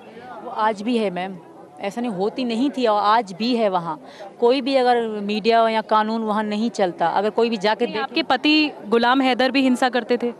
बहुत बुरे तरीके से, कि जैसे मतलब वो पले ही ऐसी जगह पे हैं, तो वो अच्छे कैसे बन सकते थे? फिर भी मैंने उनकी बहुत रिस्पेक्ट करी। सऊदी अरब कब गए? 19 में गए, तब से कोई संपर्क नहीं? ना था मैम, बहुत समय तक। आपने दिक्कत बताई अपनी? मैंने नहीं बताई मैम, अगर मैं इनको इनके बारे में थोड़ा बताती ना तो मुझे मार दिया जाता। हैदर ने मुझे एक बार नहीं कई बार तलाक दी, पर कोई रास्ता ना होने के कारण मैं कहीं नहीं जा सकी मैम। फिल्में देखती हैं सच में, क्योंकि बहुत ज़्यादा। जी मैम, पहले तो सब इंडियन तो सारी फिल्में मैंने पुरानी देख रखी, नई का मैं नहीं कहूँगी, पुरानी मैंने।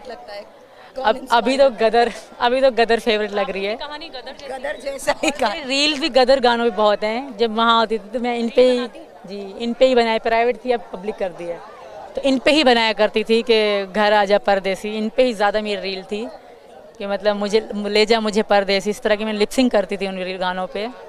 तो आज तक मेरे मतलब 814 वीडियो हैं जो पाकिस्तान से यहाँ तक की हैं, सिर्फ इनके नाम से मैंने बनाई। गदर का कोई डायलॉग फिल्म याद है, गुनगुनाती हैं?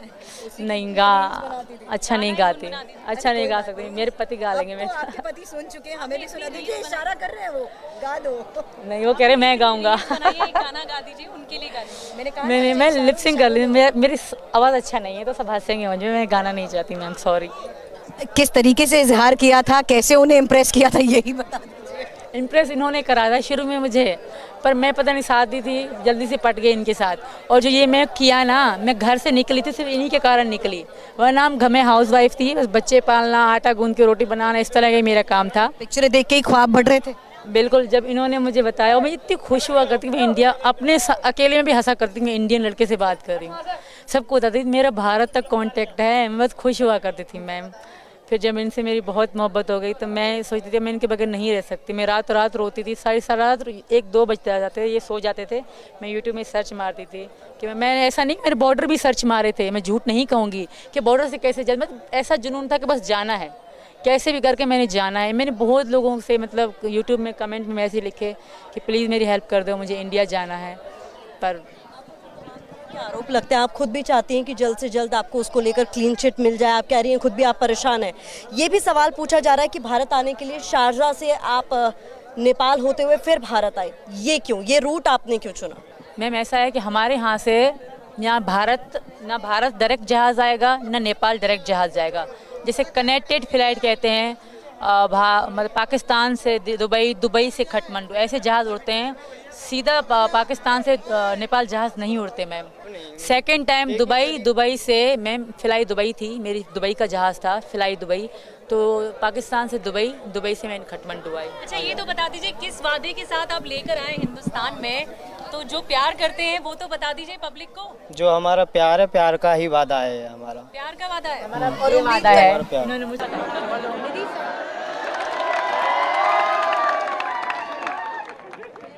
वादे के साथ यहाँ पर लाए हैं, जिस भरोसे के साथ यहाँ पर लाए हैं, उसके बारे में तो बता दीजिए। मैम बस प्यार का था, हम प्यार करते थे आपस में, के लिए यहाँ तक आ गई।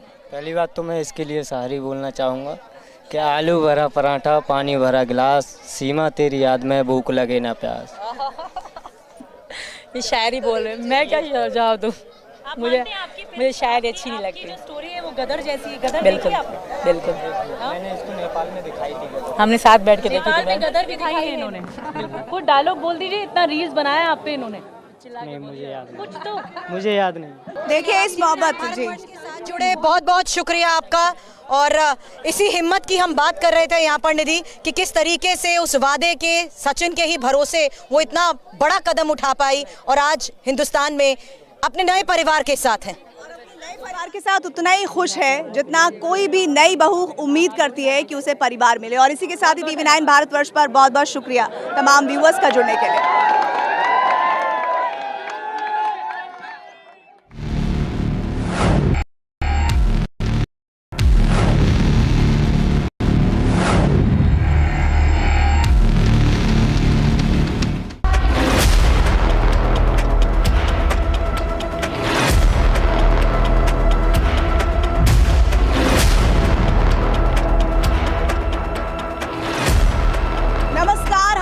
मौजूद है राघोपुरा गांव में, जो कि ग्रेटर नोएडा में पड़ता है। आज बात एक लड़की की, उस लड़की की जो अपने प्यार की खातिर पूरी दुनिया से लड़ गई। नाम सीमा, मुल्क पाकिस्तान। मैं प्रीति रघुनंदन उसके मायके की कहानी आज आप तक पहुंचाऊंगी। नमस्कार, मेरा नाम निधि वासंदानी है और मैं सीमा के ससुराल की कहानी पहुंचाऊंगी, जो कि सिंध से है, पाकिस्तान के सिंध से कैसे वो ग्रेटर नोएडा आ गई, ये कहानी भी हम आप तक पहुंचाएंगे। नमस्कार, आपके साथ मैं हूं सुरभि शर्मा। और पाकिस्तान की बात होती है तो वो बहुत स्टीरियोटाइप है, महिलाएं भी ज्यादातर पर्दे में रहती हैं। और सिंध एक ऐसी जगह जो कि हॉरर किलिंग के लिए कुख्यात भी है। आज कट्टर पाकिस्तान की सीमा की प्यार की कहानी आपको मैं बताऊंगी। नमस्कार, आप सभी के साथ मैं हूं प्रतिभा मिश्रा। साधारण से बैकग्राउंड की एक लड़की जो कि पाकिस्तान के एक पिछड़े इलाके से आती है, वो आखिरकार एक वायलेंट गेम जिसे पबजी कहा जाता है वो कैसे खेलती है, उसके प्यार की कहानी, उसकी बहुत चर्चा हो रही है, उस पर भी आज बात होगी। नमस्कार, मैं ऋतु रोहिणी।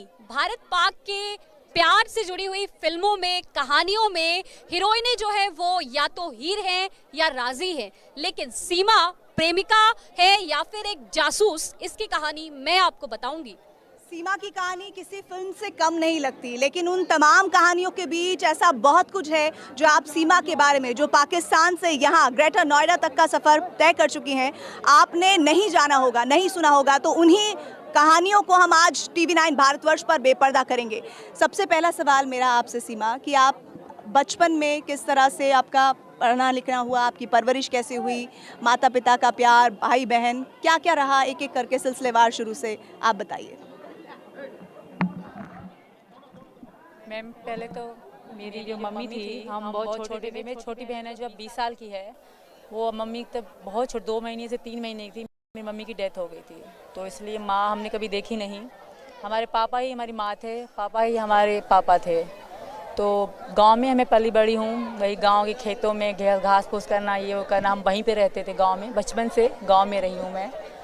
तो स्कूल कभी गई नहीं हूँ, ट्यूशन पढ़ी हूँ। पापा ने, जब मुझे बहुत शौक़ था हम तीनों बहनों को, तो हमारे पापा बहुत अच्छे थे, जैसे माँ भी थे और पापा भी थे। तो उन्होंने ट्यूशन पे बिठाया और एक सरकारी स्कीम खुली थी वहाँ घर घर बच्चों को पढ़ाना, जो महिलाएं सिंध में नहीं निकलती ज़्यादातर, तो उन्हें घर घर पढ़ाया जाए। तो वहीं से मैंने थोड़ी सी शिक्षा ली, तो 5 तक, ज़्यादा नहीं मेरी शिक्षा है मैम। जी मैम। शादी कब हुई, क्या उम्र में शादी हुई थी? मेरी तब मैं 18 से 17 साल की थी मैम, छोटी। इतनी जल्दी शादी हो गई, राजी थी? राज़ी नहीं थी मैम, मैं किसी और को पसंद करती थी और मेरी इनसे शादी करा दी गई। तो आपने माता पिता को बताया था? मेरे पापा को पता था, मम्मी तो थी ही नहीं।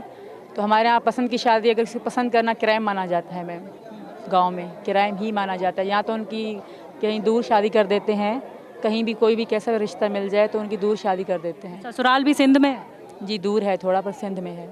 मेरा सवाल इस बात को लेकर है सीमा आपसे, जिस जगह पर आपकी परवरिश हुई है और जिस मुल्क में, जिस कट्टरता की हम बात करते हैं पाकिस्तान में, वहां रहते हुए आपने इस प्यार के लिए वो हिम्मत कैसे जुटाई? आपने कहा पहले आप किसी और से प्यार करती थी, उसके बाद शादी आपकी हैदर के साथ भी हुई, और सचिन के साथ जुड़ना, किस तरीके से उस प्यार के एहसास को समझते हुए आप इतना बड़ा कदम उठा पाई?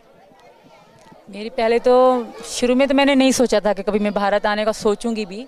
हम गेम खेलते थे साथ में, तो अच्छा लगता था इनके साथ, क्योंकि मैं अकेली रहती थी। मेरे पति तो दूसरे देश में थे, मेरे पापा ही थे, वो ऑटो रिक्शा चलाते थे, वो रात को आते थे और सोते थे, सुबह को चले जाते थे।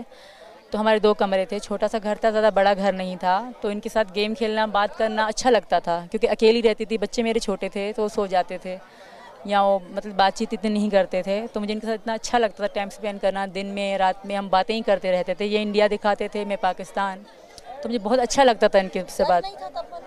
नहीं, मुझे खुशी होती थी कि मैं किसी इंडियन लड़के से बात कर रही हूँ। एक फीलिंग अलग होती थी जब इनको मैं अपना देश दिखाती थी, अपने वहाँ पे शादी, ये फंक्शन दिखाती थी, तो ये भी इंटरेस्ट से देखते थे और मैं भी इंटरेस्ट से, ये यहाँ के त्यौहार वगैरह मुझे दिखाते थे कि आज हम होली मनाई इन्होंने, तो दिखाते, बहुत इंटरेस्ट, बहुत अच्छा लगता था मुझे। जिन लोगों के बीच आप रही हैं, उनकी सोच से तो आप वाकिफ थी कि किस तरीके से उनका नजरिया है? उनके रहते हुए ये कदम उठाना आसान था? मतलब मैं अकेली रहती थी मैम शहर में, शादी के बाद मैं शहर शिफ्ट हो गई। हमारे 2 कमरे का छोटा सा घर था, मैं और मेरे पापा रहते थे। हाँ, अगर गांव में होता तो इतना नहीं होता, क्योंकि गांव में फ़ोन रखना भी अलाउड नहीं था मैम। मैं कराची में थी तभी मैंने फ़ोन लिया था। जितना मैं समझ पाई हूँ, सचिन से आपके प्यार का जरिया पबजी बना। ये कैसे हो गया? एक लड़की जो कहती है कि मैं पढ़ी लिखी नहीं हूँ, मुझे कभी वो मौके नहीं मिले जो मुझे चाहिए थे कभी, लेकिन एक ऐसी गेम जिसे बहुत वायलेंट कैटेगरी का माना जाता है, वो आपको फ़ोन मिल जाना, फिर उतना डेटा मिल जाना, उतना समय मिल जाना कि आप पबजी जैसा गेम खेल पाती थी, और उससे आप कैसे सचिन से जुड़ पाए? मैम ज़्यादातर तो रात में ही पबजी खेली मैंने जब शुरू में ही डाउनलोड करी थी पबजी गेम। सब खेलते थे वहाँ पे, तो पबजी वहाँ सब खेलते थे। कुछ दोस्तें थी मेरी, वो भी खेलती थी, कुछ मोहल्ले के लोग भी खेलते थे। पबजी बहुत अच्छी है, कोई कहता लड़कियाँ मिल जाते हैं, कोई ऐसे, मतलब बहुत मज़ा आता है। 4 लोग बैठ के खेलते थे, तो बातें भी होती, तो अच्छा लगता था। तो मैंने डाउनलोड करी, मेरा लड़का भी खेलता था और मैं भी। फिर अचानक से ये मेरे गेम में आ गए, अचानक से आ जाते हैं, रीडेम में मतलब बोलते हैं, तो 4 लोग जुड़ जाते हैं, 4 पार्टनर हो जाते हैं, फिर वो साथ मिल के खेलते हैं। तो ये और एक इनके दोस्त थे, मेरा मारिया खान नाम था आईडी में, फेक नाम रखा था, क्योंकि अगर अपना नाम रखते नहीं हम आईडियों पे, मतलब क्राइम माना जाता है, मतलब मारते पीटते हैं घर वाले, तो मैं मारिया खान नाम रख रखा था मैंने। तो ये लोग आ गए, तो ये लोग खुशी मना रहे थे कि लड़की गेम में आ गए। इनको ना पता था कि पाकिस्तान से मैं, ना मुझे पता था कि ये भारत से हैं। तो ये मुझे मतलब इंटरेस्ट दिलाने लगे कि लड़की है, तो ज़्यादा मजाक करने लगे। मैं तब भी इनसे बात नहीं कर रही थी। जब गेम ख़त्म हो गई हमारी, तो इन्होंने चिकन डिनर करा दिया मेरा। तो मुझे अच्छा लगा कि भाई मेरा पहली गेम और चिकन डिनर हो गया, तो अच्छा लग रहा था। तो फिर इन्होंने फ्रेंड रिक्वेस्ट भेजी मुझे। अंदर फ्रेंड रिक्वेस्ट भी होती है, चैटिंग भी होती है, वॉइस भी होती है, और वॉइस पे बात भी होती है। तो वहाँ से हमारे गेम खेलना स्टार्ट हो गए।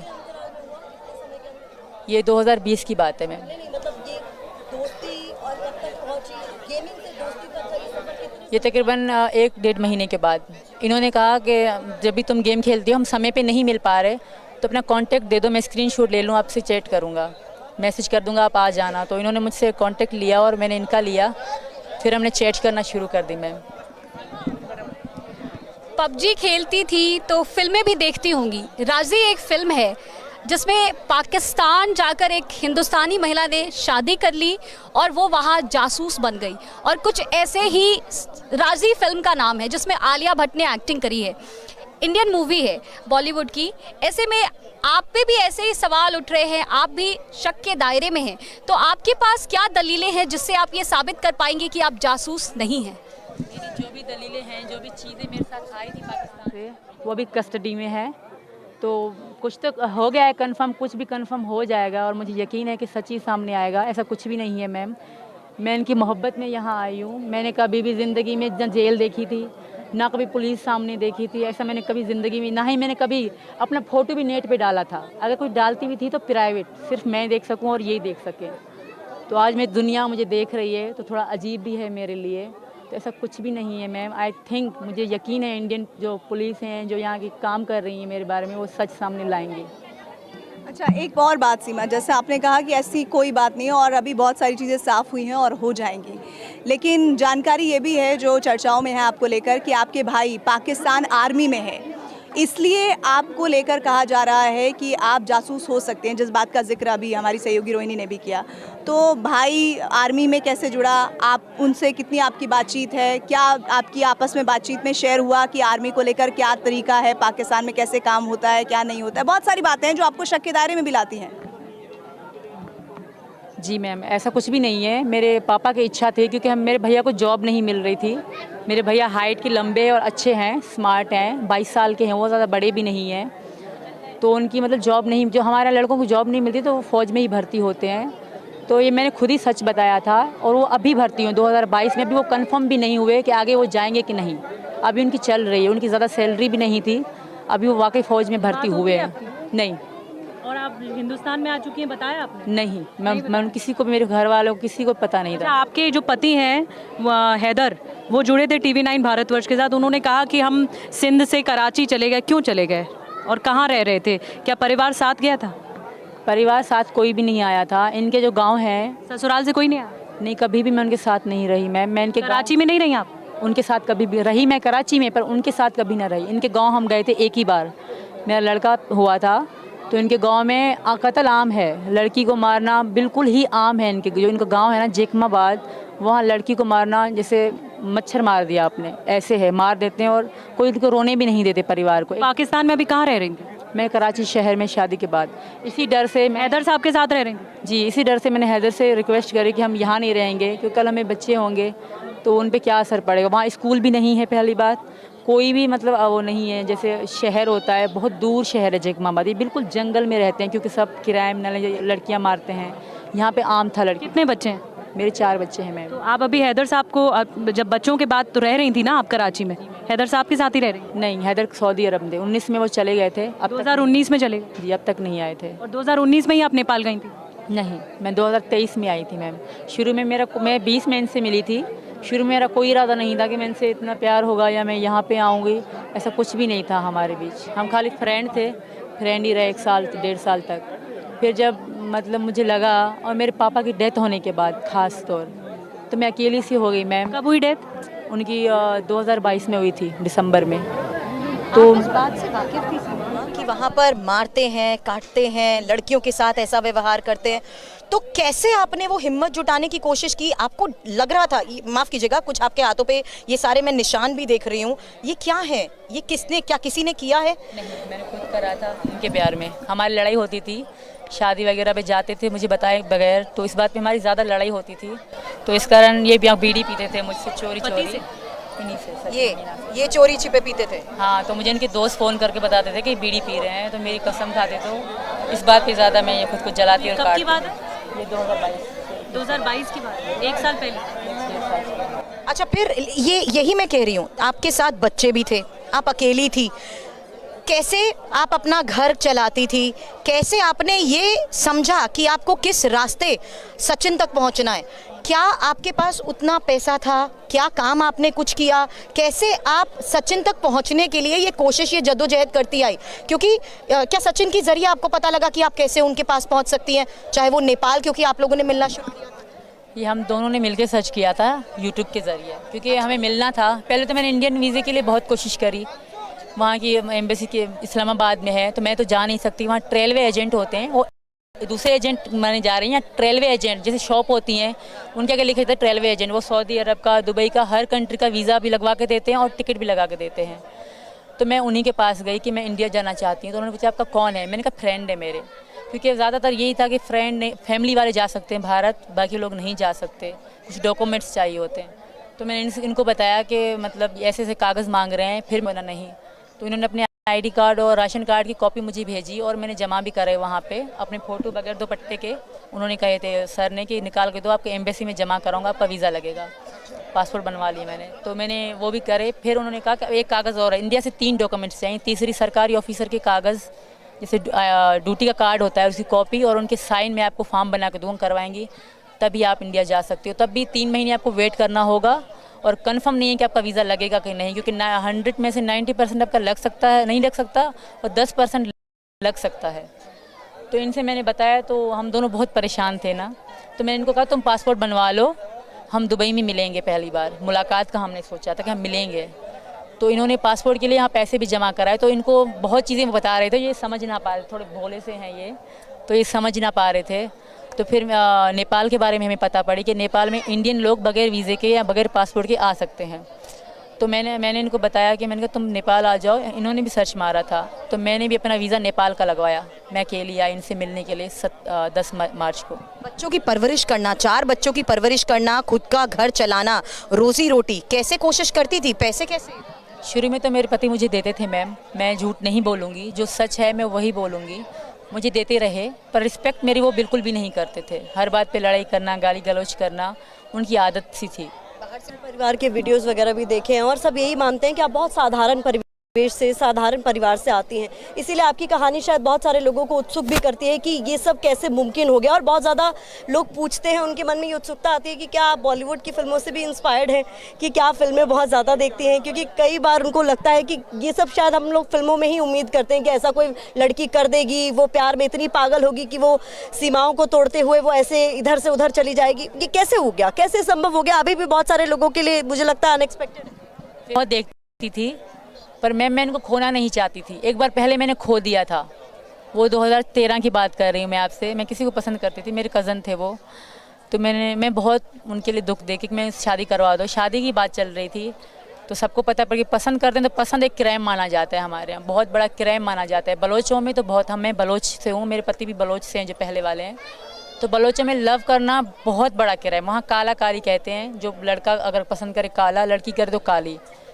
तो लड़के को तो नहीं मारते, लड़की को मारा जाता है, तो वो रिस्पेक्ट पे बात आती है। और इसी कारण अभी मेरे पति जो चिल्ला रहे हैं, इसी कारण चिल्ला रहे हैं क्योंकि उनकी नज़र में मैं काली हूँ, तो इनके साथ रहना मेरे लिए सही नहीं है। तो वहाँ पे इसी कारण मैम अभी वहाँ पे काला काली का सिस्टम होता है मैम। एक मोहब्बत आपकी ये है जो आपको एक मुल्क से दूसरे मुल्क से आपके उस जगह पर पहुँचाती है जहाँ पर आपका प्रेमी रहता है, और एक मोहब्बत आपकी वो है शादी से पहले कि आपके माता पिता ने नहीं चाहा और आपने कहीं और शादी कर ली। तो वो कौन शख्स था, क्या हुआ था जो वहाँ आपके माता पिता ने शादी नहीं की? पूरी बात बताइए ज़रा। ज़हीर नाम था उनका, जेड से ज़हीर नाम था उनका, ज़हीर नाम था उनका। जी, तो उनको मैं बहुत पसंद करती थी। इनको भी मैंने बताया था कि मैंने पहले किसी को चाहा था इतना जितना अब तुम्हें चाहती हूँ। तो मैंने कहा वहाँ मैं नाकामयाब रही, मैंने कहा अब तुम्हें खोने नहीं दूँगी। मैं किसी भी कीमत में इनको खोना नहीं चाहती थी और मेरा इनसे वादा था, क्योंकि ये भी इनका भी इतना कोई नहीं था पैसा कि मुझे भेजें। इन्होंने कहा था कि मैं तुम्हें कुछ भेजूँ, पर मुझे पता था कि इनकी नहीं है स्थिति सही। तो मैंने कहा नहीं, मैंने कहा ये मेरे प्यार में दाग है कि मैं तुमसे 10 रुपये भी लेती हूँ तो ये गलत है। मैंने कहा मेरे पास आखिरी 1 रुपया होगा उस पर मैं तुमसे मिलने की कोशिश करूँगी, बाकी मैं हार नहीं मानूंगी। गुलाम हैदर के साथ आपकी आप सेकेंड वाइफ थी, लेकिन आप क्या लव मैरिज थी? नहीं मैम, अरेंज मैरिज थी? आपके माता पिता ने तय की थी? पापा मेरे, माता नहीं है मेरी। पिता ने तय की? हाँ, तो सिर्फ साइन ही हुए थे हमारे, ज़्यादा धूमधाम से हमारी शादी नहीं हुई थी मैम। लेकिन ससुराल से दिक्कतें क्या थी? क्यों आप इस तरह से कह रही हैं कि वहाँ हिंसा ज़्यादा होती थी? वो आज भी है मैम, ऐसा नहीं होती नहीं थी और आज भी है। वहाँ कोई भी अगर मीडिया या कानून वहाँ नहीं चलता, अगर कोई भी जाके देखे। आपके पति गुलाम हैदर भी हिंसा करते थे? बहुत बुरे तरीके से, कि जैसे मतलब वो पले ही ऐसी जगह पे हैं तो वो अच्छी कैसे बन सकते थे। फिर भी मैंने उनकी बहुत रिस्पेक्ट करी। सऊदी अरब कब गए? 19 में। 19 में गए, तब से कोई संपर्क नहीं? ना था मैम, बहुत समय तक। आपने दिक्कत बताई अपनी? मैंने नहीं बताई मैम, अगर मैं इनके बारे में थोड़ा बताती ना तो मुझे मार दिया जाता। हैदर ने मुझे एक बार नहीं कई बार तलाक दी, पर कोई रास्ता ना होने के कारण मैं कहीं नहीं जा सकी मैम। फिल्में देखती हैं सच में, क्योंकि बहुत ज़्यादा? जी मैम, पहले तो सब इंडियन तो सारी फिल्में मैंने पुरानी देख रखी, नई का मैं नहीं कहूँगी, पुरानी मैंने।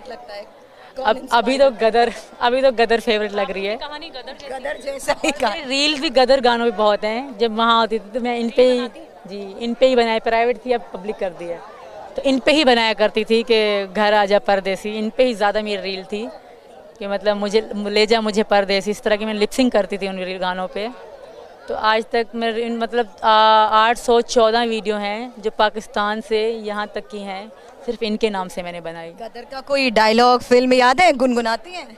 नहीं अच्छा नहीं गा सकती, मेरे पति गा लेंगे। मेरे आपके पति सुन चुके हैं, हमें भी सुना दीजिए, इशारा कर रहे हैं वो, गा दो। नहीं, वो कह रहे मैं गाऊंगा। गाना गा दीजिए, उनके लिए गा दीजिए। मैंने कहा मैं लिपसिंग कर ली, मेरी आवाज़ अच्छा नहीं है तो सब हंसेंगे मुझे, मैं गाना नहीं चाहती मैम, सॉरी। किस तरीके से इजहार किया था, कैसे उन्हें इम्प्रेस किया था, यही बता दीजिए। इम्प्रेस इन्होंने करा था शुरू में मुझे, पर मैं पता नहीं शादी थी जल्दी से पट गई इनके साथ। और जो ये मैं किया ना, मैं घर से निकली थी सिर्फ इन्हीं के कारण निकली, वरना मैं हाउस वाइफ थी, बस बच्चे पालना, आटा गूंद के रोटी बनाना, इस तरह का मेरा काम था। पिक्चरें देख के ही ख्वाब बढ़ रहे थे?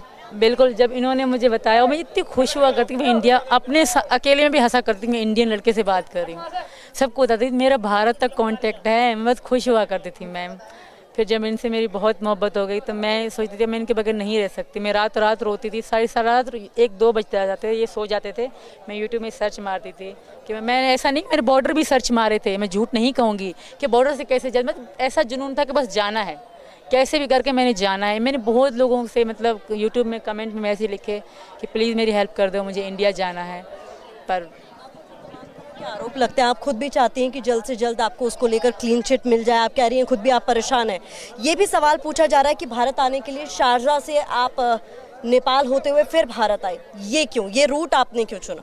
मैम ऐसा है कि हमारे यहाँ से यहाँ ना भारत डायरेक्ट जहाज़ आएगा, ना नेपाल डायरेक्ट जहाज़ जाएगा, जैसे कनेक्टेड फ्लाइट कहते हैं, मतलब पाकिस्तान से दुबई से काठमांडू ऐसे जहाज़ उड़ते हैं, सीधा पाकिस्तान से नेपाल जहाज़ नहीं उड़ते मैम। सेकंड टाइम दुबई से मैम, फ्लाई दुबई थी मेरी, दुबई का जहाज़ था फ्लाई दुबई, तो पाकिस्तान से दुबई से मैं काठमांडू आई। अच्छा, ये तो बता दीजिए किस वादे के साथ आप लेकर आए हिंदुस्तान में, तो जो प्यार करते हैं वो तो बता दीजिए पब्लिक को। जो हमारा प्यार है, प्यार का ही वादा है हमारा। प्यार का वादा है हमारा, ये वादा है इन्होंने मुझे।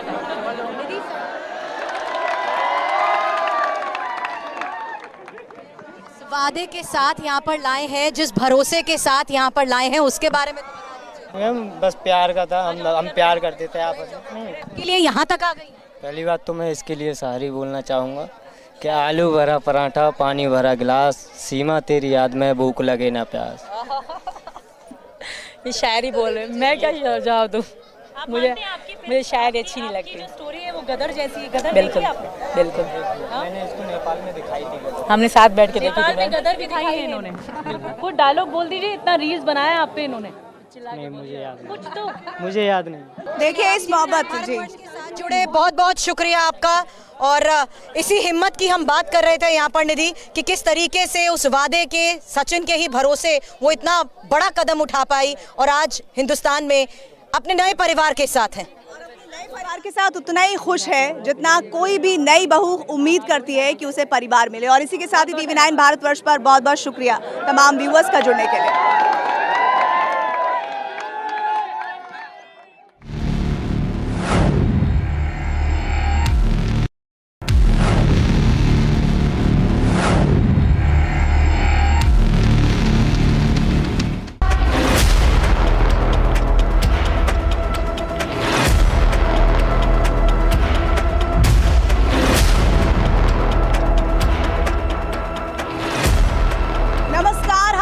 मौजूद है राघोपुरा गांव में जो कि ग्रेटर नोएडा में पड़ता है।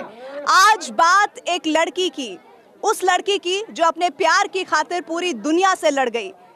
नाम सीमा, मुल्क पाकिस्तान। मैं प्रीति रघुनंदन उसके मायके की कहानी आज आप तक पहुंचाऊंगी। नमस्कार, मेरा नाम निधि वासंदानी है और मैं सीमा के ससुराल की कहानी पहुंचाऊंगी जो कि सिंध से है। पाकिस्तान के सिंध से कैसे वो ग्रेटर नोएडा आ गई, ये कहानी भी हम आप तक पहुंचाएंगे। नमस्कार, आपके साथ मैं हूं सुरभीश शर्मा। और पाकिस्तान की बात होती है तो वो बहुत स्टीरियोटाइप है। महिलाएं भी ज्यादातर पर्दे में रहती हैं और सिंध एक ऐसी जगह जो कि हॉरर किलिंग के लिए कुख्यात भी है। आज कट्टर पाकिस्तान की सीमा की प्यार की कहानी आपको मैं बताऊंगी। नमस्कार, आप सभी के साथ मैं हूं प्रतिभा मिश्रा। साधारण से बैकग्राउंड की एक लड़की जो कि पाकिस्तान के एक पिछड़े इलाके से आती है, वो आखिरकार एक वायलेंट गेम जिसे पबजी कहा जाता है वो कैसे खेलती है, उसके प्यार की कहानी, उसकी बहुत चर्चा हो रही है, उस पर भी आज बात होगी। नमस्कार, मैं ऋतु रोहिणी। भारत पाक के प्यार से जुड़ी हुई फिल्मों में, कहानियों में हीरोइनें जो है वो या तो हीर हैं या राजी हैं, लेकिन सीमा प्रेमिका है या फिर एक जासूस, इसकी कहानी मैं आपको बताऊंगी। सीमा की कहानी किसी फिल्म से कम नहीं लगती, लेकिन उन तमाम कहानियों के बीच ऐसा बहुत कुछ है जो आप सीमा के बारे में, जो पाकिस्तान से यहाँ ग्रेटर नोएडा तक का सफ़र तय कर चुकी हैं, आपने नहीं जाना होगा, नहीं सुना होगा। तो उन्हीं कहानियों को हम आज TV9 भारतवर्ष पर बेपर्दा करेंगे। सबसे पहला सवाल मेरा आपसे सीमा कि आप बचपन में किस तरह से आपका पढ़ना लिखना हुआ, आपकी परवरिश कैसे हुई, माता पिता का प्यार, भाई बहन, क्या क्या रहा, एक एक करके सिलसिलेवार शुरू से आप बताइए। मैम पहले तो मेरी जो मम्मी थी, हम बहुत छोटे थे। मेरी छोटी बहन है जो अब 20 साल की है, वो मम्मी तब बहुत छोटी 2 महीने से 3 महीने की थी, मेरी मम्मी की डेथ हो गई थी। तो इसलिए माँ हमने कभी देखी नहीं। हमारे पापा ही हमारी माँ थे, पापा ही हमारे पापा थे। तो गांव में हमें पली बड़ी हूँ, वही गांव के खेतों में घास फूस करना, ये वो करना, हम वहीं पे रहते थे गांव में। बचपन से गांव में रही हूँ मैं। तो स्कूल कभी गई नहीं हूँ, ट्यूशन पढ़ी हूँ। पापा ने, जब मुझे बहुत शौक़ था हम तीनों बहनों को, तो हमारे पापा बहुत अच्छे थे, जैसे माँ भी थे और पापा भी थे। तो उन्होंने ट्यूशन पे बिठाया और एक सरकारी स्कीम खुली थी वहाँ, घर घर बच्चों को पढ़ाना, जो महिलाएं सिंध में नहीं निकलती ज़्यादातर, तो उन्हें घर घर पढ़ाया जाए। तो वहीं से मैंने थोड़ी सी शिक्षा ली, तो 5 तक, ज़्यादा नहीं मेरी शिक्षा है मैम। जी मैम। शादी कब हुई, क्या उम्र में शादी हुई थी मेरी? तब मैं 18 से 17 साल की थी मैम। इतनी जल्दी शादी हो गई? राजी थी? राज़ी नहीं थी मैम, मैं किसी और को पसंद करती थी और मेरी इनसे शादी करा दी गई। तो आपने माता पिता को बताया था? मेरे पापा को पता था, मम्मी तो थी ही नहीं। तो हमारे यहाँ पसंद की शादी अगर किसी पसंद करना क्राइम माना जाता है मैम, गांव में क्राइम ही माना जाता है। यहाँ तो उनकी कहीं दूर शादी कर देते हैं, कहीं भी कोई भी कैसा रिश्ता मिल जाए तो उनकी दूर शादी कर देते हैं। ससुराल भी सिंध में? जी दूर है थोड़ा, पर सिंध में है। मेरा सवाल इस बात को लेकर है सीमा आपसे, जिस जगह पर आपकी परवरिश हुई है और जिस मुल्क में, जिस कट्टरता की हम बात करते हैं पाकिस्तान में, वहां रहते हुए आपने इस प्यार के लिए वो हिम्मत कैसे जुटाई? आपने कहा पहले आप किसी और से प्यार करती थी, उसके बाद शादी आपकी हैदर के साथ भी हुई, और सचिन के साथ जुड़ना, किस तरीके से उस प्यार के एहसास को समझते हुए आप इतना बड़ा कदम उठा पाई? मेरी पहले तो शुरू में तो मैंने नहीं सोचा था कि कभी मैं भारत आने का सोचूंगी भी। हम गेम खेलते थे साथ में, तो अच्छा लगता था इनके साथ, क्योंकि मैं अकेली रहती थी। मेरे पति तो दूसरे देश में थे, मेरे पापा ही थे, वो ऑटो रिक्शा चलाते थे। वो रात को आते थे और सोते थे, सुबह को चले जाते थे। तो हमारे 2 कमरे थे, छोटा सा घर था, ज़्यादा बड़ा घर नहीं था। तो इनके साथ गेम खेलना, बात करना अच्छा लगता था, क्योंकि अकेली रहती थी, बच्चे मेरे छोटे थे तो वो सो जाते थे। या वो मतलब बातचीत इतनी नहीं करते थे, तो मुझे इनके साथ इतना अच्छा लगता था टाइम स्पेंड करना। दिन में रात में हम बातें ही करते रहते थे। ये इंडिया दिखाते थे, मैं पाकिस्तान, तो मुझे बहुत अच्छा लगता था इनके से बात। नहीं, मुझे खुशी होती थी कि मैं किसी इंडियन लड़के से बात कर रही हूँ। एक फीलिंग अलग होती थी जब इनको मैं अपना देश दिखाती थी, अपने वहाँ पे शादी ये फंक्शन दिखाती थी, तो ये भी इंटरेस्ट से देखते थे और मैं भी इंटरेस्ट से ये यहाँ के त्यौहार वगैरह मुझे दिखाते थे कि आज हम होली मनाई इन्होंने, तो दिखाते, बहुत इंटरेस्ट, बहुत अच्छा लगता था मुझे। जिन लोगों के बीच आप रही हैं उनकी सोच से तो आप वाकिफ थी कि किस तरीके से उनका नजरिया है? उनके रहते हुए कदम उठाना आसान था? मतलब मैं अकेली रहती थी मैम शहर में। शादी के बाद मैं शहर शिफ्ट हो गई। हमारे 2 कमरे का छोटा सा घर था, मैं और मेरे पापा रहते थे। हाँ, अगर गांव में होता तो इतना नहीं होता, क्योंकि गांव में फ़ोन रखना भी अलाउड नहीं था मैम। मैं कराची में थी तभी मैंने फ़ोन लिया था। जितना मैं समझ पाई हूँ, सचिन से आपके प्यार का जरिया पबजी बना। ये कैसे हो गया? एक लड़की जो कहती है कि मैं पढ़ी लिखी नहीं हूँ, मुझे कभी वो मौके नहीं मिले जो मुझे चाहिए थे कभी, लेकिन एक ऐसी गेम जिसे बहुत वायलेंट कैटेगरी का माना जाता है, वो आपको फ़ोन मिल जाना, फिर उतना डेटा मिल जाना, उतना समय मिल जाना कि आप पबजी जैसा गेम खेल पाती थी, और उससे आप कैसे सचिन से जुड़ पाए? मैम ज़्यादातर तो रात में ही पबजी खेली मैंने।